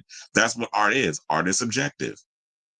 So just put it out and leave it up for us to say what we got to say. And I guess all the music pundits that are going to listen to it and give their overall critique. She shared her intention to get her life back on track, stating, I have to get my ish together before the album's release. Now, Cardi teased that not only will her album drop next year, but she also has some secret business ventures in the works. Hopefully next year I can get me a little boyfriend. I'm holeless right now. I got to get my ish together, she added, showcasing her trademark humor. Now, Cardi, as you know, is for her dedication to her craft. In a previous interview with Rolling Stone, she emphasized the importance of perfection in her music. I take my music so effing seriously that's why I don't put it out, because if it's not perfect to my ear, if every effing word doesn't sound like it's pronounced right, if the beat is overpowering the words or the words are overpowering the beat, I don't want to put it out. This commitment to quality is a testament to her artistry and her desire to deliver the best to her fans. Well, here's the thing. If that's what's going on, shouldn't you be confided into a good producer that can kind of rein it in and figure out how to get you on the track you need to get into? Well, if it's overpowering this and overpowering, that's what the producer and the sound engineer and all those people are there for, where they can fine tune all this stuff. You busy worrying about these little things, and no shade, but nothing is perfect. Like there's no such thing as the perfect song. You put something out there and you could think like it's the most perfect thing in the world, and nobody cares. I'm not saying nobody cares about her, but I'm just saying in general, a lot of songs where people think, oh, this is a piece of this is a piece of shit, and they put it out, and it's the biggest hit under the sun, and they gag. This song hot. Y'all like this song. But if it's a hit and it definitely got me where I need to go, I guess I'll go along with it. That's like Madonna. She hates like a virgin. That song was a huge song for her. Or there's certain artists out here that their biggest hit is a song they didn't even like. But that's just how the world works sometimes. Unpredictable. Now, what's the fan reactions? Because that's the main thing. And like I said, I believe it when I see it. So now the announcement of the album's delay has sparked mixed reactions, of course, from the fans. Now, some expressed frustration over the continued postponements because this is not the first time she's postponed. And shout out to Pop Craig because they put out a list of times that she's postponed this album. I think she's done it over a half dozen times. So some people, some of the comments range from disappointment to excitement about the project. Now, one fan tweeted, Cardi just confirmed the album will be out next year, while another expressed skepticism, saying, I'm not buying or streaming CB2. The F, I waited this whole year on her. I'm beyond tired. But let's go over to, one of those sites. So Pop Base, as I'm looking down at some of the comments, some people posted some queen in a damn green wig saying, it's an emoji and they fanning him and saying, hasn't she been saying this for the last 7 years? Speaking of it, let's just look at it. So it's this post. Hasn't she been saying this for the last 7 years? Crying emoji. Another person puts, and so it continues. Where Pop Base posted back in October of 2020, November of 2022, December of 2021, and September of 2023, where they posted Cardi B confirms her sophomore album will be released in 2024. Another one, Cardi B confirmed the Instagram Live that her second album drops this year. That was in 2021. In 2022, Cardi B's sophomore album is slated for release in early 2023, according to Billboard. She has joined Irving and Jeffrey Azov's Full Stop Management and head of new music. And then in 2020, she confirmed her second studio album will come out next year. So she has said this so many damn times, which is why people side on and say, not this picture. She been side on it. And why this lady sitting like that? She says this every year. Another person said this has been posted every year since 2019. OMG question mark.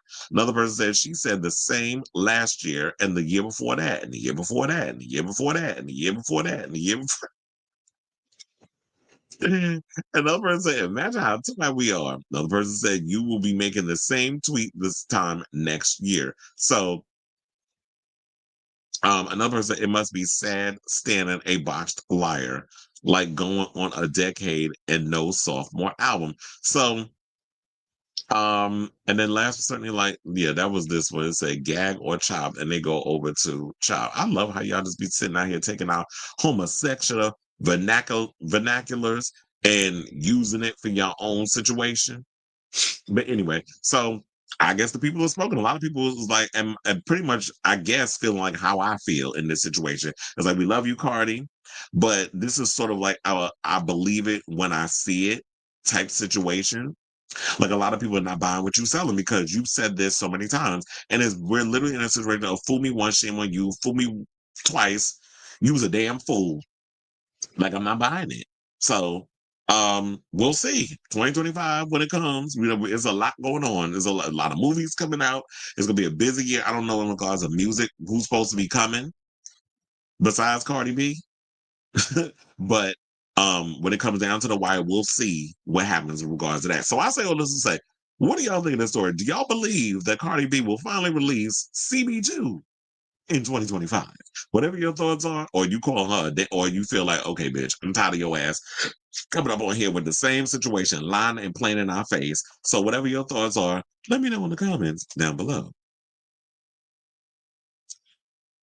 Now, speaking of comments, let's scroll on up. Um, It said Kylie could do music at home. You know, Madonna refused to evolve and make a home studio, and I feel that helped Kylie find love for music. And you want to know something? I would definitely do that. Like, if I had the dollars and if I had the situation, like literally, I would have a home studio. I'd be like, the producers, you can come stay in my house. I got a special room you can stay in. I got all the equipment. We don't even have to worry about studio time and money because now these days, studios are so cheap that you don't really have to go to you don't have to go to Electric Lady Studios or any of these other studios in LA or wherever. Electric Lady's in New York, by the way. But, which is like, the old studio that, oh my God, what is the black man's name that was the guitarist? How I forget his damn name off the top of my damn head. That died at 27. Y'all know who I'm talking about. Um, but yeah, that was his studio. It's not Lenny Kravitz. They used to say he was a ripoff when Lenny Kravitz quiet as a cat. Anyway, so um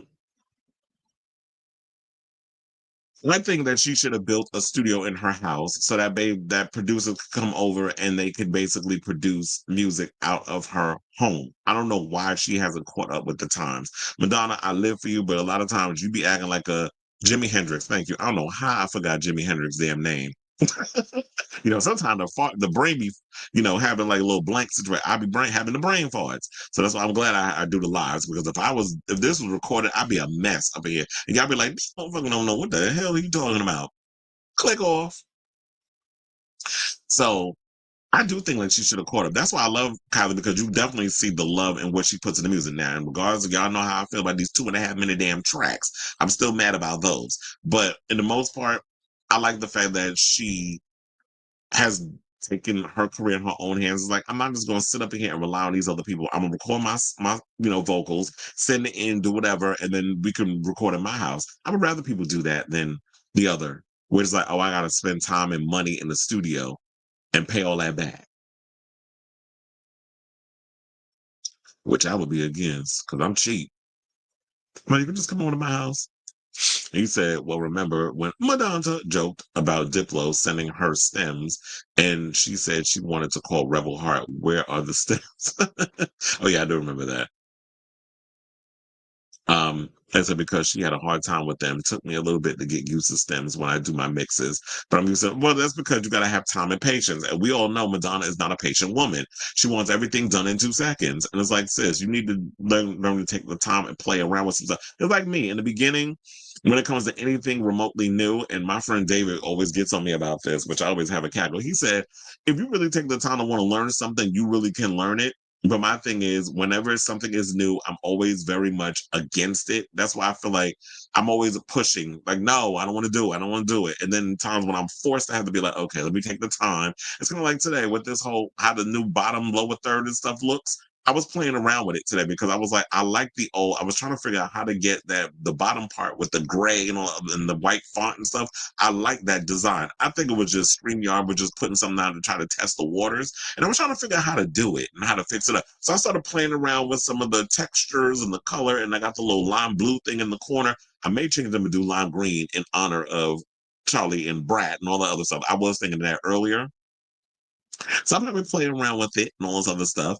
Um, but yeah, it's like you play around with stuff and you discover and you learn things. And then at the end of the day, even though I'll bitch and kick and scream, be like, oh my God, I don't want to do it. Low key, I'll be proud of myself because I look, oh look, I learned something new just for playing around with the technology. And I love how technology now has made it so much easy for us to be creative and take things in our own hands without having to spend a shit ton of money.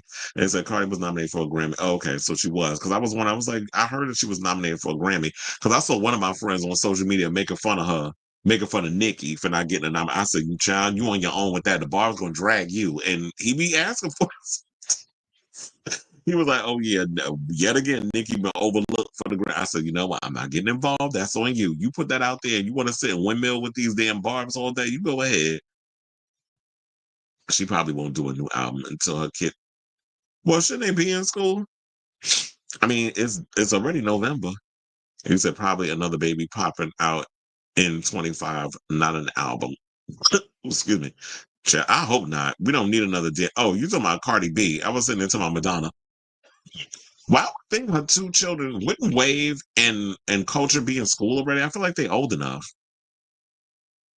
My mother had me in school when I was 3. So I think they would be old enough to be in school. You said Nicki releasing music next month. Pink Friday 2, the hiatus. Like unlike Cardi's almost 70. Ooh, okay. Oh yeah, didn't she say she was putting out a new album? Yeah. Thank you for the host of it. And I finally got to see her live on April 19th. I got Cindy Lauper tomorrow with my mom. Ooh, have a good time. Annie. He said Cindy was good. She told some funny stories and her voice sounded good. Yeah, unfortunately, I didn't get to work that show. And he said she was pissed off that Diplo kept leaving the sessions because of festivals and such. Her day DJs weren't pop stars or superstars. Calvin Harris hates it. Well, look, maybe she need to work with Calvin Harris. The only problem is I don't like Calvin Harris's EDM sound. It feels a little too festival-y for me and a little too bro-ish versus, I love a synth.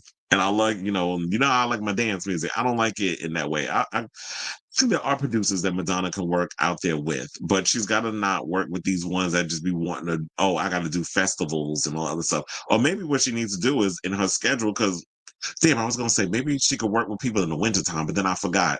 When we have winter, other countries have their summers. So there's always going to be an opportunity for people to travel all over the world and do festivals. Well, if she's gonna work with a specific producer, she's gonna have to be like, look, you just gonna have to not work these events for this amount of time that we're working on this record. There needs to be contracts and stuff put into place. Because I'm like, wait a minute. First of all, I would definitely turn down festival opportunities to work with her. Because here's the thing. You're gonna be making money working with this major artist. So a couple $1,000 you making working a festival versus the millions you're gonna make eventually working with a celebrity and having that notch on your belt. I'm working with the queen of pop. Okay. Enough Miami by Cardi B is nominated. Oh, okay. He said Nicki is putting out a new album on the 13th and her new song with Juice WRLD. Oh, yeah. Oh, yeah. I heard the controversy around that. I didn't even hear the song, but I did hear the controversy surrounding it. I happened to just see it and I just kept scrolling. I just didn't care enough. But if y'all know the tea, y'all can definitely let me know in the comments. At this point, just let his soul rest and stop with the posthumous music. They're taking demos and turning them into money. Oh yeah, there's a lot of that too. It's like, yeah, stop using old demos and just rapping over it, and then you trying to profit off of him. But look, if the whoever in his estate is going to be able to make some money off it, and hopefully it goes to his mother or whoever, then I guess that's a good thing. So yeah, I went to is Australia summer. Yeah, so if there's any festivals going on in Australia, then I could definitely see like um some of the artists over there doing some of the festivals. I don't even know what Australian festival they got over there. I know they have Glastonbury and all this stuff, but that's the UK. I wonder, do they be sharing the same weather with us? So you might be good over that part. If it's cold over there while it's cold over here, you might be good in that standpoint. You said they did that. Oh, now here's the thing. I wonder if they're gonna put her situation with Tupac up in the biopic and Dennis Rodman. Maybe they can get Jonathan Majors to show up and play Dennis Rodman. Remember, at one point, Jonathan Majors was supposed to play Dennis Rodman in his biopic. But then, the situation happened with Jonathan Majors and that was canceled. Sidebar, we do have a Jonathan Majors story coming up later on in the show. So stay tuned for that. Oh, yeah, they did do that. I'm trying to remember. I can't remember that far back, but I wonder how people felt about it. I don't think people was upset all that much about Tupac and the bio and putting out his music. I know it was more upset with the hologram that they was doing with him. But I don't know if people were that upset. I mean, I could be wrong, but I wonder if people were mad about the posthumous albums. I think more people didn't have a problem with it because um at the time, well, this is before internet and stuff. So I know people was really excited the fact to get new music from one of their favorite artists. I wasn't really big into Tupac. I was more or less, Biggie and Jay-Z and a lot of those type of artists. Tupac was never really my judge, I guess because he was more West Coast. But anyway, let's move on. Let's talk about NeNe Leakes, who actually, yeah, let's talk about NeNe Leakes because that's our one of our topics. Because I meant to bring this up last week, but it kept slipping by me. So her son Bryson is missing, and child, when they find his ass, they're about to throw his behind under the jail.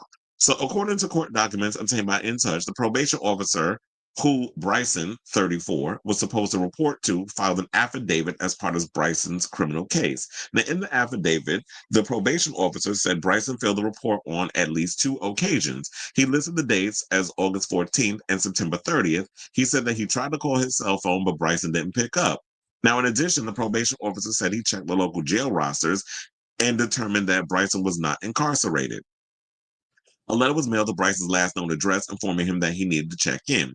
Now, in the motion filed on October 3rd, the probation officer said he has still not heard from Bryson. No updates have been filed since the affidavit was entered.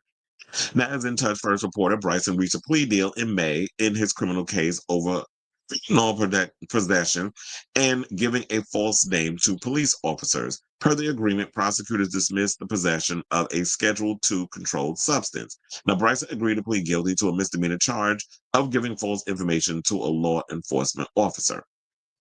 So this is from, I think, there is a picture that I do have. I think this is the body cam. And you see Bryson on the floor and a cop hovering over him.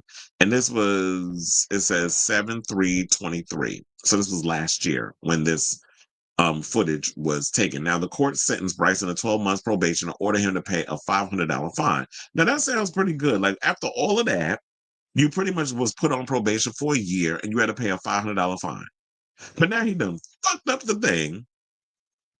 And he was also supposed to, complete 40 hours of community service and submit to a random drug test and undergo an evaluation and or treatment of substance abuse. And NeNe has said in an interview, I think when she was somewhere, I don't know if she was on Tamara Hall or she was on one of the shows, and she talked about that Bryson has had substance abuse issues over the years, and she's tried to help him, and to no avail. And yeah, this is like I said, this was the body cam footage of his arrest. Now, they said during questioning, he told officers that he didn't know the substance he had was Fenty. I'm calling cap on that. You knew damn well what you had on you, sir. A lot of times when you buying drugs, a lot of times y'all know what y'all buying. And you know what y'all getting yourselves into. So, you know, He also pleaded not guilty to all the charges before reaching a plea deal. He also offered to take the officers into the dealer's location if it helped lessen the trouble for him. But don't admit that out loud. Now you know these people gonna be pounding people out here revealing, I'm gonna take you to the drug dealer house and you can bust them if you gonna, loosen up the buttons on my situation.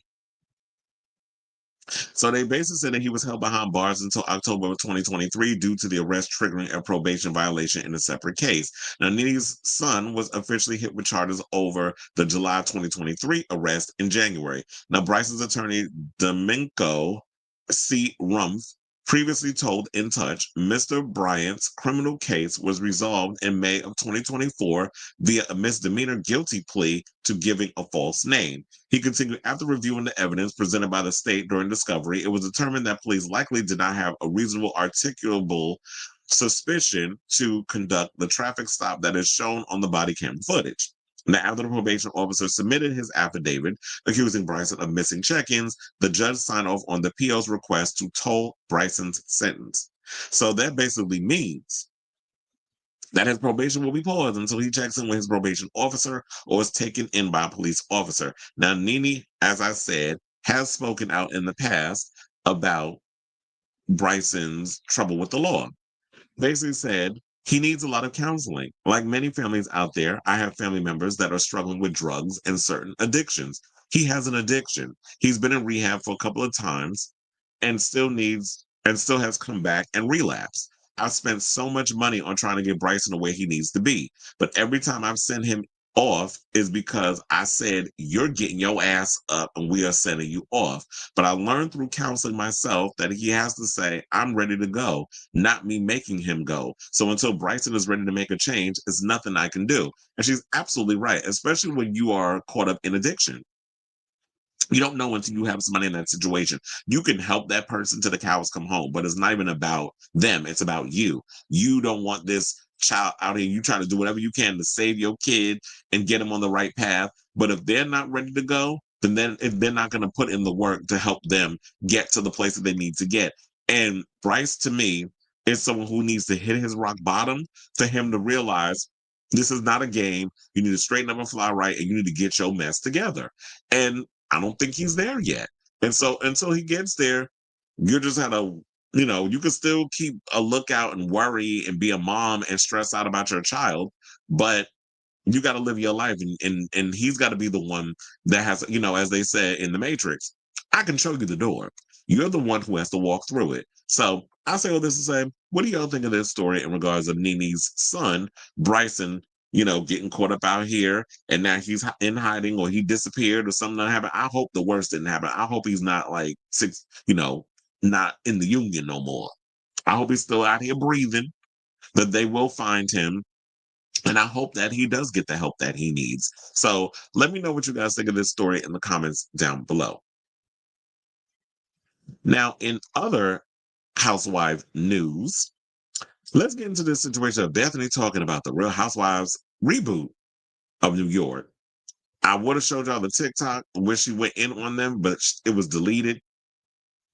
So we just got to go through the article. So shout out to page 6 for the story. So they said that, and this is when she talked about this actually on Saturday. So the Skinny Girl founder shaded the new version of the long-running franchise, calling it a piece of trash. Now, if I'm not mistaken, I could have sworn I heard, that they said that the ratings have been pretty bad on Roni and that they're in crisis mode. They're looking to retool the show again. So after seeing dozens of videos of people saying the Roni reboot is unwatchable, Franco demanded justice for former Roni stars Sonia Morgan, Dorinda Medley, Luann de Lesseps, and Ramona Singer because they were ride or die. The show that was on the back of all of a sudden they all got replaced with shiny new toys. Franco, who's 54, further said, I know a lot of money was spent on the new cast and the new show. While the former stars were often treated like the stepchildren, they've always been discarded. I know the money they've gotten paid. I know the demotions. I know the budgets. I know the premiere budgets. They know, I know, we know, you know. Oh, do we? Well, do tell, sis. She said, the new girls, I'm sure they're lovely, Franco said of the show's current stars, Saida Silva, Uba Hassan, Aaron Likey, Jenna Lyons. Well, the only one I know over here is Jenna Lyons because she's the more popular, she's the more famous one. Jessel Tank, Bryn Whitfield, and I've heard of Bryn, but she's not that interested in me. And Raquel Chevermont. Chevermont, I think is how you say it. Who cares? Neither of these women are interesting, so I don't even care enough to even know their damn name. No shade, just saying. So I haven't even seen the show, but I'm actually sure they're lovely. So if you haven't seen the show, is it good for her to critique this series, or does Bethany feel like she has a foot in the game because she is a Roni alum and she knows that world. She knows what it's like to film that type of series and the behind the scenes shenanigans regarding Bravo. Sidebar: what's going on behind this reality TV reckoning? We've seen that Leah McSweeney been in court with Annie's attorneys, but I haven't heard Bethany talking about this reality reckoning. So they said, but the former cast, as they got older, just got dropped off at the side of the road, revealing Bravo has only 200,000 people watching this new piece of trash. Her suggestion was for the network to go get the old girls and dust them off, mix them in because humble pie is coming in hot. Now, Bethany then told her followers to go find the tape where she previously told Bravo's initial announcement about the reboot and then planned legacy show was boring and she didn't understand it. So I didn't understand the announcement of the legacy show and the new reboot with new glossy, shiny produced women in New York that have nothing to do with each other. And look what happened. Not long after Franco shared her hot take, she deleted the TikTok video. She then posted another video claiming that she holding back and chiming in on the internet trash in the current Roni season. Probably because she got a phone call from somebody that was like, sis, take it down. But I would hate to be in that position where it's like you're so influential and powerful that it's like if I say something then I got to worry about somebody calling me up and trying to lay into my ass over me giving an unfiltered opinion about a specific hot topic such as this. Because I'm going to agree with her. I'm going to be honest. I watched maybe the first 2 episodes of the first season and I bailed. I already told y'all I give 3 episode maximums to shows before you hook me in. I gave this one too because it was just that boring. Like, I don't care about these broads. You're not that entertaining. But when I watch The Real Housewives of New York, Sonya was a hot drunken mess. And I'm not saying this because I was on an episode of The Real Housewives of New York. I'm saying this because I was a fan of the show. And I love the OG girls. I love, say, even though she was problematic and made the racist comments or whatever, Ramona was good TV. Luann is good TV. She's still out here doing her cabaret, shout out to her. And I'm looking forward to seeing that Queen's Court-esque dating show that she has that she's about to come out and do. Because she did go on she did do like one of those reality shows similar to like the Queen's Court over there on Peacock, where she's doing a dating series. It's her and a bunch of other girls. So I'm looking forward to seeing that. And I like Luann. I also, like I said, I like Sonya, I like Luann, I like Ramona. I do think y'all need to bring Dorinda back. She still thinks she on pause, which is where everybody got that term from now because Dorinda said, I'm on pause. She's on a break. Like Ross and Rachel. Look at me making a Friends joke, and I didn't even like that show. So, or a Friends reference, I should say. So, yes, I do agree that they need to bring the OGs back and mix them in. This is like the danger I feel like they're going to do with why they're still struggling to figure out what they're going to do with New Jersey. I don't think you can start off with new girls. I think people like what they like. They just don't want the toxicity. You can mix in and bring in fresh meat. When you look at these other girls, they didn't have nothing in common. When you looked at a Real Housewives of New York, the girls knew each other in some way or form, or they would bring people on that you knew them in certain circles, and you may have seen them out every now and again in certain social circles. Say that 10 times fast. So they all kind of knew each other in a way. When you look at this Real Housewives of New York reboot, I don't know none of these girls. I don't even think they would hang out with each other if the cameras weren't rolling.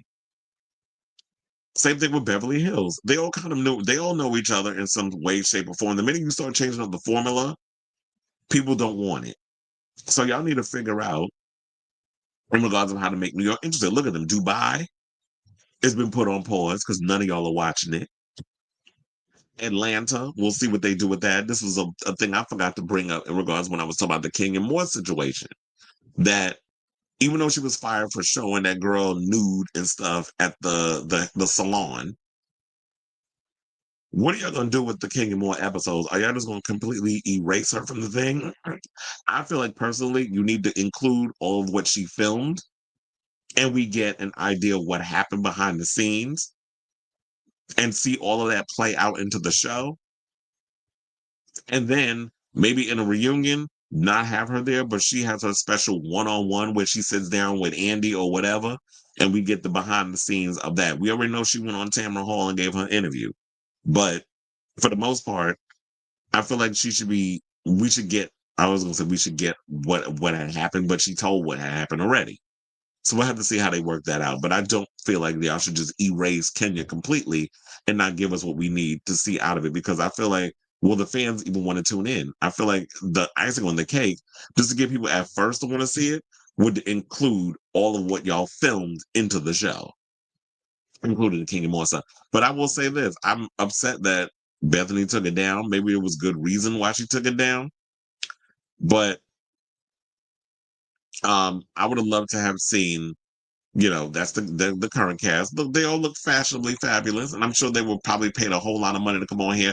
But here's the thing: is that when you have certain people, like older people, and I always say this, I'm tired of y'all discarding older people when it's older performers of any kind, because we already lived life for the most part. We already did what we had to do, pulling ourselves up by our bootstraps, making a thing for ourselves. Now we want to just relax. We want to have fun. And there's no fucks given, especially with a lot of older people. When you got a lot of younger people, they're so deep rooted in their insecurities and still trying to figure out who the hell they are as people. I can relate more with kind of giving me that Ramona and Sonia and all, because this is kind of giving me like old soap operas, like One Life to Live and All My Children, or let's go a little late night with like Dynasty and that and all that stuff. Knots Landing. When you go into those type of vibes and you bring that into the reality TV form, so we like our older messy women who get drunk and they do crazy stuff. These young girls that y'all got up here, yeah, y'all cute or whatever with your fashions, but I just don't. Clothes ain't enough. If I want to look at clothes coming down a runway or whatever, I watch Project Runway. If I want to watch it in TV form, or I watch New York, or I go to New York Fashion Week. I don't care about seeing, the way y'all doing all this. So yeah, we got them, and then they go to old school girls. Yeah, bring them all back. They go Tinsley, and then we got Sonia and Bethany and Ramona in the middle, and Dorinda, and then we got Carol Razawell. I miss her. I liked Carol. And then we got Countess Luann. So I do feel like y'all need to bring the OGs back. I know y'all did the legacy one, but by that time when y'all were doing a whole separate thing, I didn't care enough to want to sit and watch the legacy one. I don't even know if the legacy one was good. But I say, oh, listen, what do y'all think of this story? Did you happen to see the legacy one? If y'all did, let me know how it was in the comments down below. And also, do you agree with Bethany's assessment about the Roni reboot? Do they need to keep some of the girls? I don't know who y'all need to keep. Whoever's the more interesting ones over there on the Roni reboot, you can keep them, but also bring back some of the girls that we've seen from the old one, mix them in. And I feel like if y'all mix them in with these girls, and also look, if y'all giving Stassi a job back, y'all could bring back on Vanderpump Villa, one of them damn shows. Y'all can bring Ramona back. Since y'all want to sit up in here and pick and choose who y'all want to have come up, who's problematic, who could still keep a job. So let me know what you guys think of this story in the comments down below.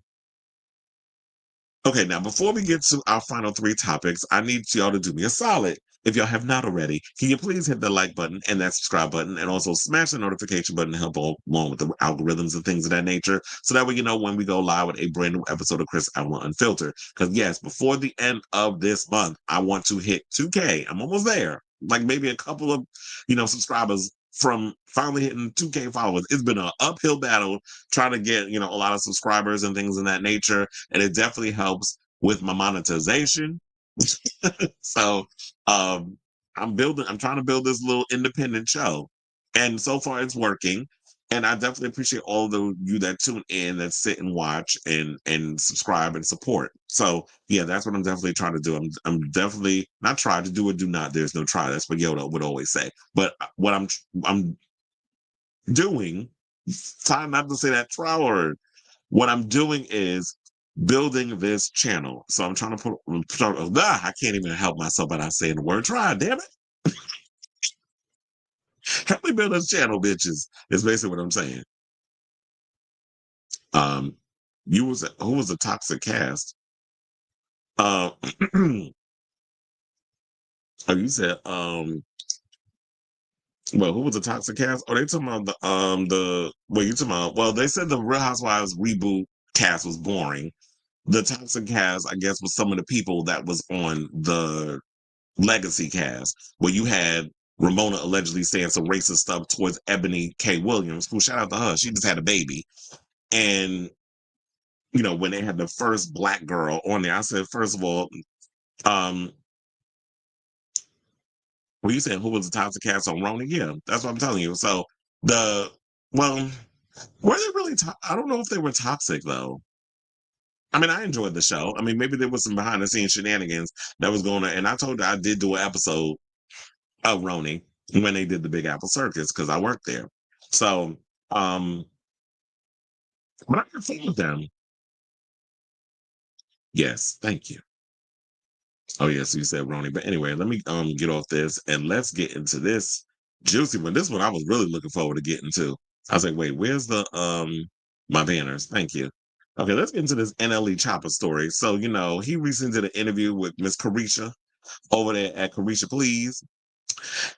Miss Young Miami, she basically cleared up, he had to end up clearing up rumors again about his sexuality. So during a recent appearance on former City Girl member Carisha's podcast, he got candid about the rumors circulating around his, what he prefers sexually.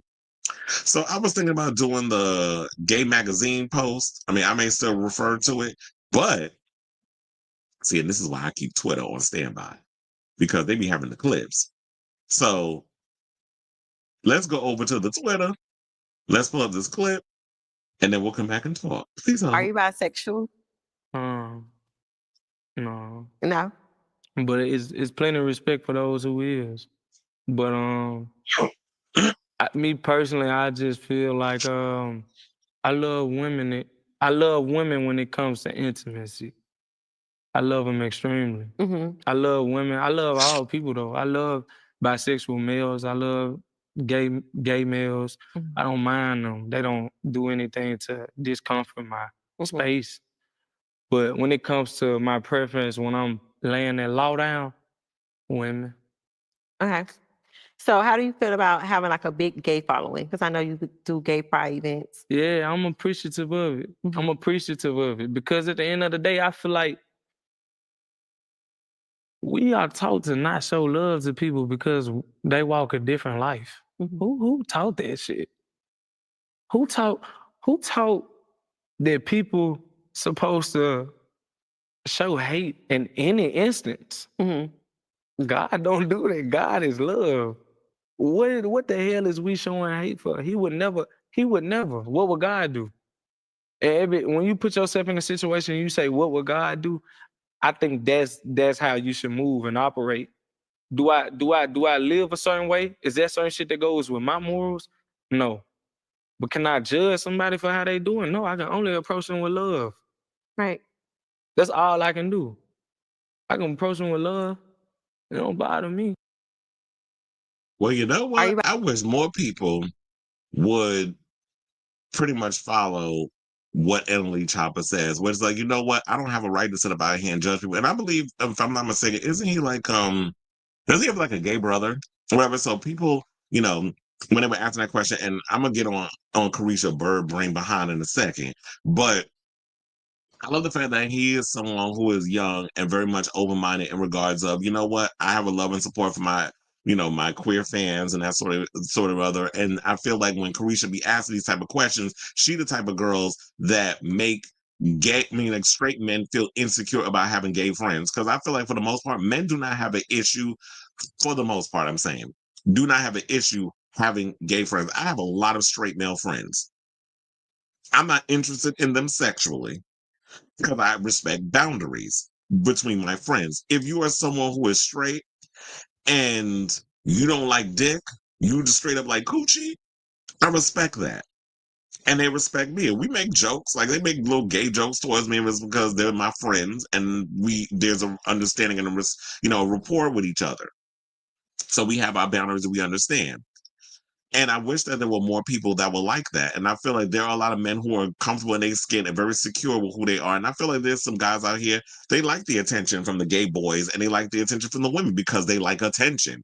It's not like they're trying to have sex with them. And NLE is a cutie. You know, the body is bodying.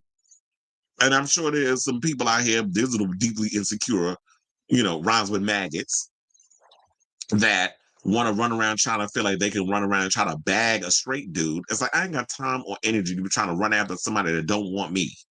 I don't got to drug them or slip them Mickeys or give them liquor or whatever, just so that way I can put a limp penis in my mouth. If y'all that damn hard up for a straight boy, you need to check your own damn priorities at the door or look in the mirror and figure out why you so damn screwed up that y'all need to pull these little stunts in order to get with a straight boy. And if you are out here hunching somebody who's supposed to be straight and they hooking up with you, they ain't all the way straight to begin with.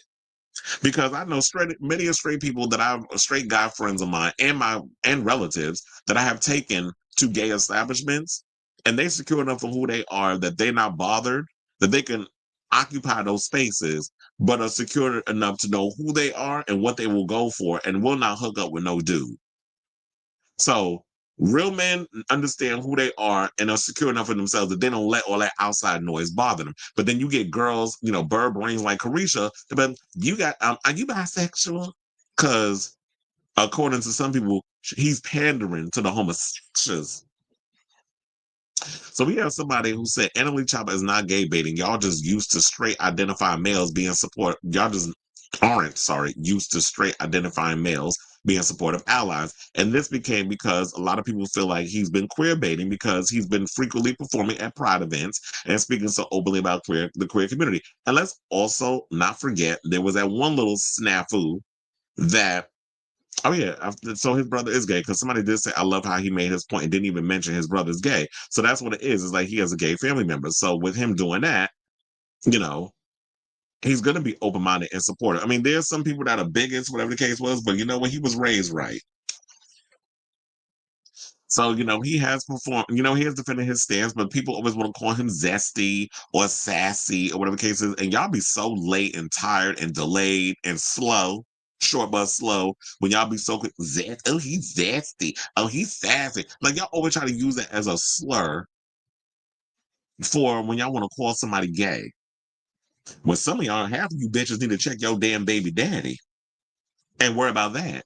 When your next child support payment coming in, but you want to sit up in here and read somebody and calling them zesty, at least NLE ain't got to worry about, or does he have children? I don't think he does, but at least he ain't got to worry about all that. And the fact is, I appreciate people who are secure in who they are and don't give a damn about what everybody else think. Now, I know people are kind of cringing over the fact that, yeah, we could be down with all of this, but let's not forget it wasn't that long ago, sir, that you went on social media and you was like, I'm coming out.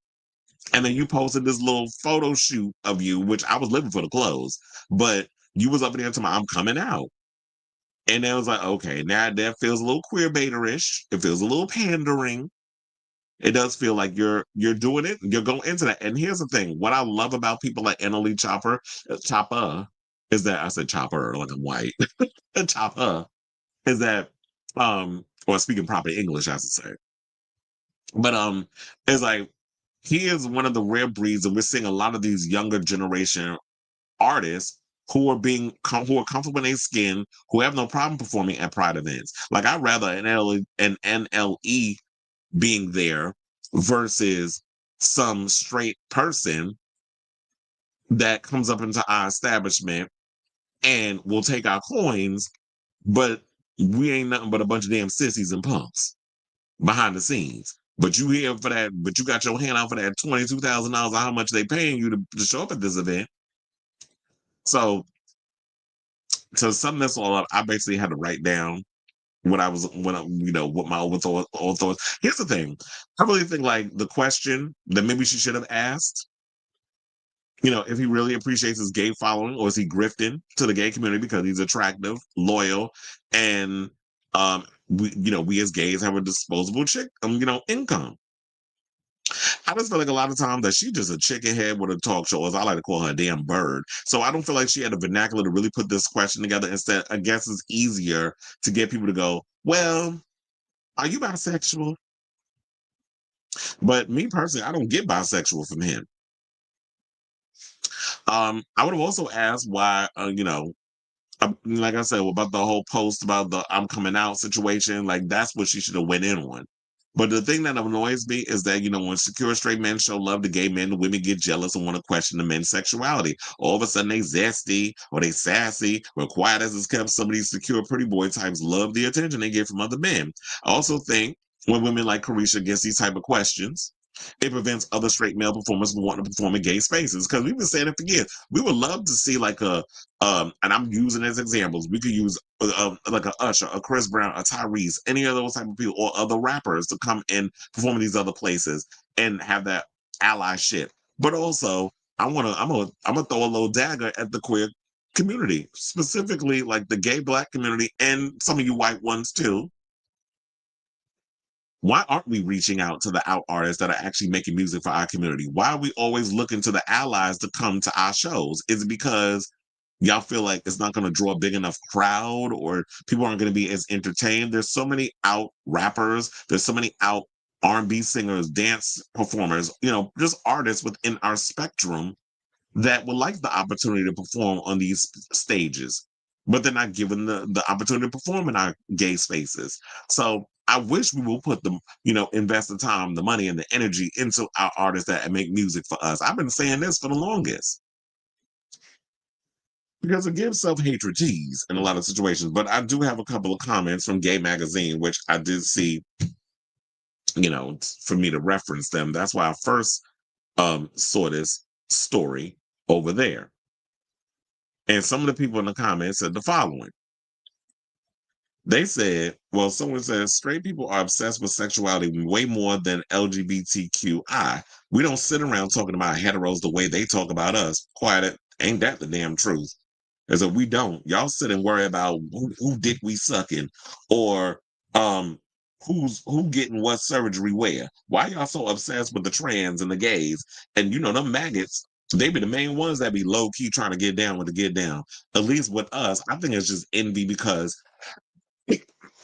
we as a community have the cojones to be ourselves. Whereas a lot of these people are indoctrinated by religion and a bunch of other stuff, so they're afraid to be their true, authentic self. So y'all want us to be as miserable as y'all are, and I refuse. Another person, I like to add that I went to college with his blood brother, who is gay. He's been in the school as well. He's been to the school as well. NLE Choppa is very familiar with the gay spaces and is comfortable and supportive. Another person said, this is what positive, healthy, secure Black masculinity looks like. Love, supporting, and protecting marginalized members of the Black community, women, LGBT, disabled, and elderly. Another person said, he continues to exceed all heterosexual expectations. Bravo, young brother. Another person said, he's an ally and we need allies. I'm not sure why we try to make everyone gay or bisexual just because we see them as attractive. That man said he's straight. Let him be straight and a supporter to us. You being attracted to him does not make that man queer. And another person say, everybody ain't gay. Damn. He's very supportive of the community and a true ally, something a lot of male rappers aren't. And so, and then last but certainly not least, well, I'll do two more. So one person said, OMG, they got to stop pressing him on this. It's getting tired. And last but certainly not least, was it DJ Tsunami said the following. Can we never ask him this question again? Straight people irritate me because we get blamed for pressing the issue when it's really them that can't comprehend straight men fully accepting us. And that's what I said. It's like, y'all the ones that got a damn problem with straight men being secure enough in themselves to want to kiki with their gay friends. We ain't trying to eat your man ass. We're not trying to slob his knob. We're not trying to get him into bed. We're not trying to do none of that. Like when I'm hanging out with my gay friends, I'm not taking them to gay establishments. If you want to come along, we could do it. But a lot of times when this comes to my straight friends, we going to sports bars, we drinking, we eating, we eating like a platter of food, like we just having a good time. Sidebar, I'm like we've been trying to work out a guys' night for the longest, but because our schedules are just all over the place, it's been hard for me to want to be hanging out with a lot of my friends, and I do miss hanging out with my friends and stuff. But enough of my woes. I want to hear from y'all. What do y'all think of this story? Are y'all sick and tired of these breeders and these donkeys like Carisha consistently asking NLE Choppa if he liked the peen. Like I said before, I do not think he's gay. I don't think he's bisexual. I just think because of his environment and the way he was raised, that he is secure enough in his manhood that he loves his gay brother. He's not going to deny the gay community because that would be denying his brother. And he's very secure enough in who he is that he can hang with anybody. He's a floater. Some of y'all need to worry about what's going on in your own personal life instead of who he's sleeping with. Quiet as his cat. But let me know what you guys think of this story in the comments down below. Okay, so now we have comments. Sailor Mermaid said, oh, why are people still on this with this man? Good question. Someone said Taylor Swift and Ariana Grande made the same album. Eternal Sunshine and the Torture Poet Department is, oh, excuse me, the same subject. One is way more successful. It didn't need promotion.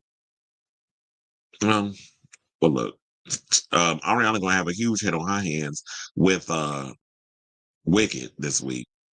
If he's straight and a genuine ally, move on. Agreed. While Ariana didn't push it or promote it, I have to agree Ariana is now pushing Wicked more than her own. Well, that I think was the whole point, that she was gonna have to. I think the whole goal was that she was gonna promote the hell out of Wicked.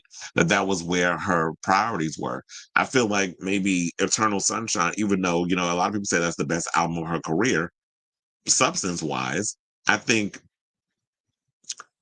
she did that album out of obligation for the record label to leave her the hell alone because they were probably pressing her to put out music. So,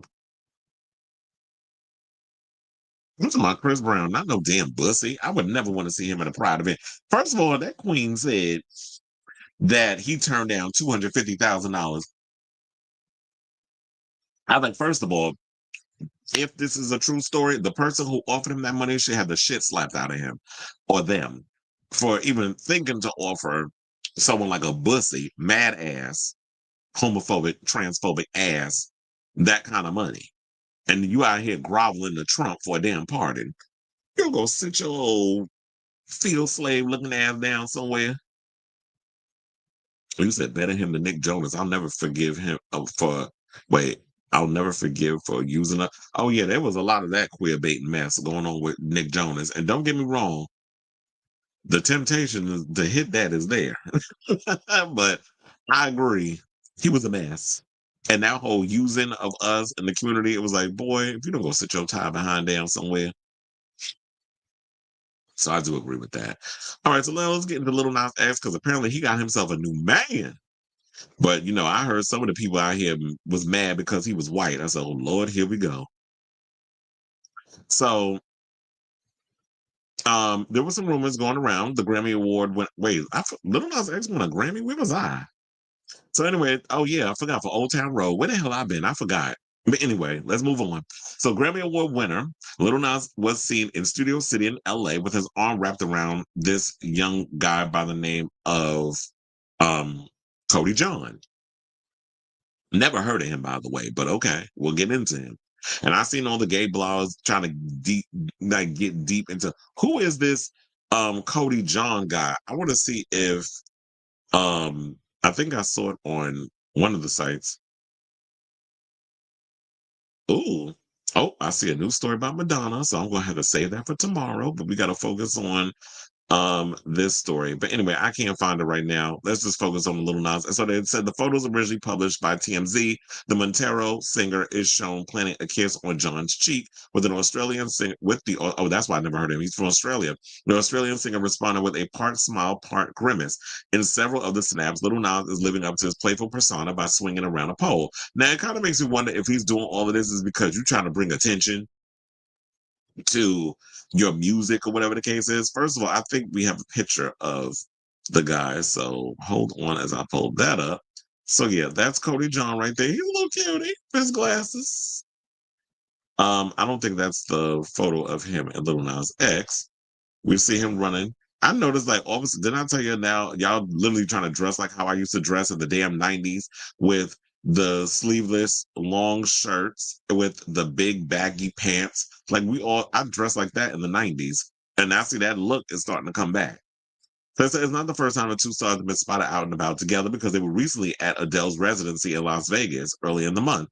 With a video circulating, it said Nas and Dirty Dancing singer John appeared to be sitting together in the front row of the concert. So they do show at one time that whole situation going down. I think also I have a picture of what they were smoking where he got his um hand around his neck and then they kissing or whatever the case was. He's trying to plan a kiss. But yeah, I did see people over on one of my friends' social medias, and then people were saying, oh, yeah, here we go with another one. A black man with a white boy. And how they was talking about how they don't mind, interracial relationships. But I'm like, well, clearly you do if you bitching about it. I don't feel no ways tired about it. I'm not trying to hunch Lil Nas X. But I see like this is a big deal for people. I don't know if they date. They probably just having a little fun. I remember he was at one point dating that backup dancer. But they probably just having a little fun. But you know what? He's had a couple of singles that he released. J. Christ, which flopped. Where Do We Go Now, which flopped. And Here We Go, which also flopped. But now he's got this new song called Light Again, which is cute. I don't necessarily know how well it's doing on the charts. I'm going to have to check. Or y'all can, I'm feeling lazy right now. I'm tired. So, doing a 3.5-hour show is a lot. So like fan out, and let me know if how well is the song doing already on the charts. And then I can find out, how things are doing and stuff over there. But yeah, but this latest song, he has a song Light Again, which was produced by one half of Daft Punk, Thomas Bangalter. So there's that. And I have to say, like I said before, the song definitely is giving me what I need in regards of what I've been saying for the longest, the direction that Lil Nas X is to go into. Since the 90s is making a comeback, I see like this more, everybody's going into kind of like the brat direction with their music, which is so like this whole rave vibe. But I think I was like, who started that first? Was it Charlie or was it Troye Sivan with Rush? I do feel like a lot of people are kind of like, I just see like that's the direction that artists are going with. So like this whole rave party vibe, and now y'all are like adapting a lot of our 90s looks to kind of incorporate with y'all fashions and stuff. I'm like, well, shit, I feel like this might be the perfect time for me to put out an album. Since it's like the 90s is making a comeback, and I actually was up in them damn raves in the 90s and shit while y'all wasn't even born yet. So, there's that. So I say all that to say, what do y'all think of this story? Nas got a new man at home, and the people are speculating. I mean, I don't know if they actually hunching or whatnot, and that's none of our business. But we nosy over here, so we just start spewing whatever. So let me know what y'all think of this story in the comments down below. Okay, you said Lil Nas X said in a tweet a while ago that all his boyfriends were black. So what I don't know why I didn't say that in the video, but I'm sitting there thinking, this could all be like drumming up publicity. He has this new song out. He's trying to drum up publicity for the song. Just throwing songs out into the ether now is not enough to get people excited for music. So what happens is people drum up fake relationships. I want to get people told, so I'm gonna put my hand around you, even though we just friends, we just hanging out. I'm gonna put my hands around your neck and I'm gonna throw it, I'm gonna kiss you on the cheek or whatever the case was. There was some boy that Omar Apollo was hanging out with, and people was out here speculating they was dating. So it's like, anytime you with somebody, they're automatically gonna assume that you hunching. Unless they come out and say that they doing the do, then we won't go along with it. I remember one time I said doing the do to Jinx Monsoon when I interviewed her. She said, no, we're not doing the do. This was during her season of Drag Race when I was like, were you doing the do with Ivy Winters? Yes, that was one of my questions I asked her. He said, this is probably PR, no shade. They call exactly. Look, I'm trying not to be shady on here. Look, I had somebody say I look like, what the hell that queen name?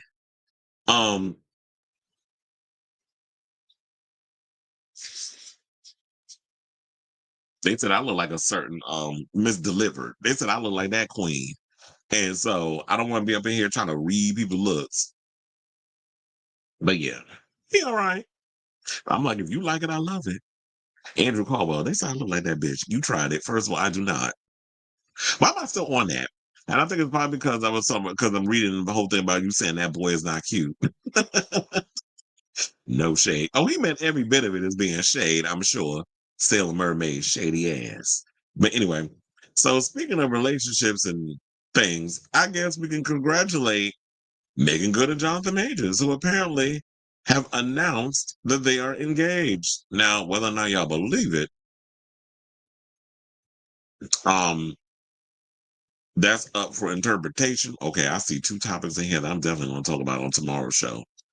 Um, but anyway, so yeah, let's get into this. So Jonathan Majors, and Megan announced on the red carpet at the Ebony Power 100 Gala that they are in fact getting married, and they're going to the chapel and gonna get married. So I guess that's good or whatever. But I'm sure there's people out here that's going to hate and show shade or whatever the case was. But you know what? I'm glad he got some coins that he was able to scrape. Somebody gonna be shady and be like, she probably bought her own damn ring. Y'all be out here acting like Jonathan Majors ain't got no money. So as the duo explained to E! News Francesca Amaker, they chose to share the news at the gala because it holds an extra special place in their hearts. Ebony Power 100 is the event that we met at in the bathroom. What's she doing in there? She said of their first encounter 2 years ago in the unisex bathroom. Now, Good, who's 43, and Majors, who's 35, started dating in May of 2023, 2 months after he was arrested over an alleged domestic dispute with ex-girlfriend Grace Jabari. Now, Majors, who maintained his innocence in the case, was found guilty of misdemeanor assault and harassment in December and sentenced to a 52-week in-person counseling program and a $250 charge in April. Well, I hope he's been going and doing what needs to be done in regards to that 52-week in-personal counseling. And he ain't been falling back on his stuff, but I guess if he violated, he'd be in jail, right? So I guess he is putting in the work. Now, throughout his legal troubles, Good remained by Major's side, supporting him during multiple court appearances in New York City. In fact, during a March interview with E! News, Good, who was previously married to Devon Franklin, confirmed the Creed 3 star is the one. She said, I love his style, and I just love how he puts it together. Now, over the summer, Good gave more insight to her relationship with Majors and shared a response to anyone with reservations about their relationship, saying, I take everyone's opinion and advice into account for sure, but at the end of the day, I'm the one who has to live my life. This is what she said on the July 9th episode of Today. I'm the one who has to get to heaven one day, prayerfully, and give God the account of what I did. So I want to be responsible for the choices that I make. I also want to live the life that I want to live, not the Sky Daddy stuff. But they said the support we've been able to give each other, the pouring into each other, the honest conversations, the love, the respect, just the care, just the thoughtfulness, it's really been wonderful. Well, look, if you found your soulmate, man, kudos to you, niece. You go ahead and you marry that man. You marry that good man, Savannah, if that's what you feel like that's what he is. Who are we to judge? You the one that got to wake up with him every morning and every evening. And, wake up every morning seeing him and smelling his hot breath in your face and then close your eyes when y'all go to bed at night. Now, I feel like, regardless of all the other stuff about how you feel about Jonathan Majors, he paid his penance. He went to court. He's doing what needs to be done to work on himself. I do feel like now is an opportunity for Jonathan Majors to get back to not being black. I don't think he's blackballed. I think he does have some projects coming up, but I would love to see Jonathan Majors back at acting. Now, as far as him coming back as Kang the Conqueror, I don't know if I don't see that happening. I don't know what the future holds for the MCU. I was going to say the DCU. The MCU, I don't know if that's the direction to go in. It looked like they're trying to go into more of a Doctor Doom direction. You already know how I feel about Robert Downey Jr. playing Doctor Doom. I'm not going to go into it. I don't think that they did a good enough job setting up Kang in this previous MCU universe. Well, MCU universe, same thing. I just said it twice. So I don't feel, I don't like the direction where they were going with that. But look, if she's happy and he's happy, that's great. Hopefully it's not a publicity stunt. Hopefully it's not some old situation of trying to keep her in the spotlight, because Harlem is coming back for their third season in January, which I'm excited about because I do love that show. And I really hope that Jonathan Majors gets back to work, because you know what? Like I said, he did his penance. He paid his dues. He went to court. He was given his sentence. He's putting in the work. Now, isn't prison and things of that nature any kind of legality if you do something bad that we should be more forgiving and give people a second chance? So I feel like I don't want to be one of those people just, oh, well, he's tired and he's this, and you know what, lock him up and throw away the key. Like, we got to start being, discarding people. I can't see myself doing that. So yeah, like I said, he paid his dues. He's putting in the work. Let the man work back in Hollywood. Y'all let less people have jobs. Look at Mel Gibson. Y'all still got that heifer working over some of the problematic things he said. So let me know what you guys think of this story if you care enough about Megan Good and Jonathan Majors over in the comments down below. Oh, hold on. Okay, so now we have comments. He said, I gotta go, getting ready for my mom, say goodbye to my cat, feed him, and go to feed him.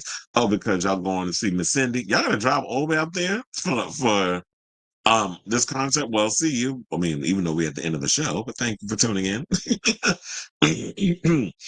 He said, I think the issue is that there's been a push on interracial relationships towards Black people and then white and POC people. Yeah, and that's all we kind of see in the spotlight. So I do feel like, yeah, there's a lot of times where we do see like white, interracial relationships outweigh Black on Black love, which can be annoying. Like if that's what you like and that's the person that is the apple of your eye and really loves and cares about you and has shown you that unconditional love, then I'm here for it. But when y'all be doing stunts and shows and thinking like the only way that I can get a leg up in the world, the only way I can get these major opportunities is if as a Black man, I latch onto a white man like a Karamo did. Because remember at one point she was talking about how she loved Black men. But then when you wanted to see a boost in your career, all of a sudden she started, hunching clear men, the clear folk. And then I was like, okay, sis. That's why her skin looking a little alabasterish. But yeah, so there was that. So that's why I was like side eye in that situation. I can't like I understand if you evolve and changing your ways on how you feel about certain things, but then when you start when you start changing up your whole situation after you said what you said in the past, and I gotta side eye you. So it does feel like an agenda, but I understand that most Black people are low key colorist and anti-Black. It's hard out here. Well, there was that until I will say this. Don Lemon made me change my aspect on certain situations, especially when you have slim pickings as a Black person working in higher profile spaces. And it's like, I'm out and proud. I'm a Black man. I'm out. I'm gay. I'm happy with who I am as a person. But then when you want to find and work and be around like-minded people, like-minded Black men, there aren't a lot of Black men who are out like a Don Lemon or in that position where it's just like, I can get with this person because of those reasons. A lot of them want to be in the closet. A lot of them don't want to be out loud and proud because it's like their upbringing with the church or whatever the case is. And a lot of times when you look at it, it's like, you know what? I'm not putting myself in that position, not because I need to prove to people showing like, you know what, I love Black men and I got to prove to y'all. I'm not sleeping with the world. I want to sleep with one person if that's the person I want to be in a relationship with. So I'm not going to turn away somebody because I'm going to sit around here waiting for my knight in shining armor who happens to be Black. That's not going to be given, that's not on the same playing field that I am career wise or any kind of situation. I'm not saying, so when you go out in these spaces, you seeing like these white men who, yeah, because they're in the spaces that they are, they could be white first before anything, but you get to see in those situations of, oh, I can be out, I can be comfortable in my skin, I'm this and I'm that. And you see that, you want to be around people who think like you do. So it just so happens I'm dating white men. Now, like I said, there's different layers of the story. There's some that just, are the Kunis Owen types. That's it up in here and just get with white people because it's going to elevate them career wise. But then there's some who are genuinely like, you know what, I'm a Black man, I'm floating in a lot of these spaces, but I'm not trying to compromise who I am and water myself down and dry out my spiritual garden because you want me to be in undercover. I'm not jumping through hoops through that. I went through that. It took me a lot to get to the place where I am today, where I'm comfortable in my skin. I'm not going back in no closet, not for no man. Hell to the no. You said, I don't know about this one. I feel something is up. But, well, I was kind of thinking that too. But like I said, you like it, I love it. I'm Latino and I've never fell for my own kind. Not sure why. But everyone I've liked has either been white or Black and non-Latino. And I'm mixed, so almost everything is considered interracial market. And I think when it's like you are from mixed race, you do see things differently because it's like you're kind of in between and you don't feel like, when you say certain things, you move in certain spaces, you're not black enough for black people, you're not white enough for white people, whatever the case is. And it's like, I can maneuver in so many different spaces. So I'm not going to have nobody up in here question about situation. I had one person come when I was working at the UFC fights about, it's always people like you that want to kick people like me out. I said, first of all, I never said I was going to kick you out. Now, if you want me to get security and have them kick your black ass out, I could do it. But for the most part, when I was saying that, he was getting upset because he's harassing the guests. Like, first of all, you weren't even supposed to be in my section, but I was working. And you being loud, you being obnoxious, then you being all affectionate with your male friend, and you talk, that's my boyfriend, that's my boyfriend. And then when people started giving this weird look, because you got to read the room and realize who you're in the room with. I'm not really down like that. And I'm looking, okay, queen. First of all, truth is said in jokes, and also the truth serum is alcohol. And the way y'all was being affectionate, of course, y'all was probably slobbing each other's knob when y'all got home. So I'll put nothing past these, these MMA closet cases. The ones that like seeing this type of sports. It's a lot of closet cases that like sports. Trust and believe. I've been around enough of y'all to know the tea. So he was so I'm like, then I saw he was like coming up to this guy being loud, and I could already see there were people in the section that were getting irritated by him. And the guy was just like, I just want to watch the fight. He didn't really want to engage. So that's when, of course, I had to step in. And I have gotten training where we have to be trained to diffuse situations. If they want to go beyond that, then it's like, okay, now I got to call Siri and kick your ass out. Because some of y'all, no shade, but y'all, I don't understand people that don't know how to handle their liquor. I was at a point where it was just like, I would just drink to get sloppy drunk and mess up or whatever. But I learned my lesson. And I'm better with what my limitations are. So there's that. And you said, before I go, congratulations to Kylie Minogue on debuting at number 40 on Lights, Camera, Action and on Adult Pop Airplay. She didn't even promote it. Radio embraced it organically. Probably because of what happened with Padam Padam. So it's like, they knew not to count her out. They've counted her out so many times. And I like the fact that, when they count Kylie out and she basically lets whatever happens in the universe do the work. And then y'all come over here looking stupid at the end of the day. So I love the fact that she did that. So there's that. And that's the end of the show. So thank you all for tuning in to this episode of Chris Avalon Unfiltered. I will be on tomorrow. So if anything, please do me a solid, hit that like button and that subscribe button. Also smash the notification button. Excuse me. Before you go, so that way when we go live with a brand new episode of Chris Avalon Unfiltered. Thank you all for tuning in. Love you, love you, love you. And until next time, ciao, darlings.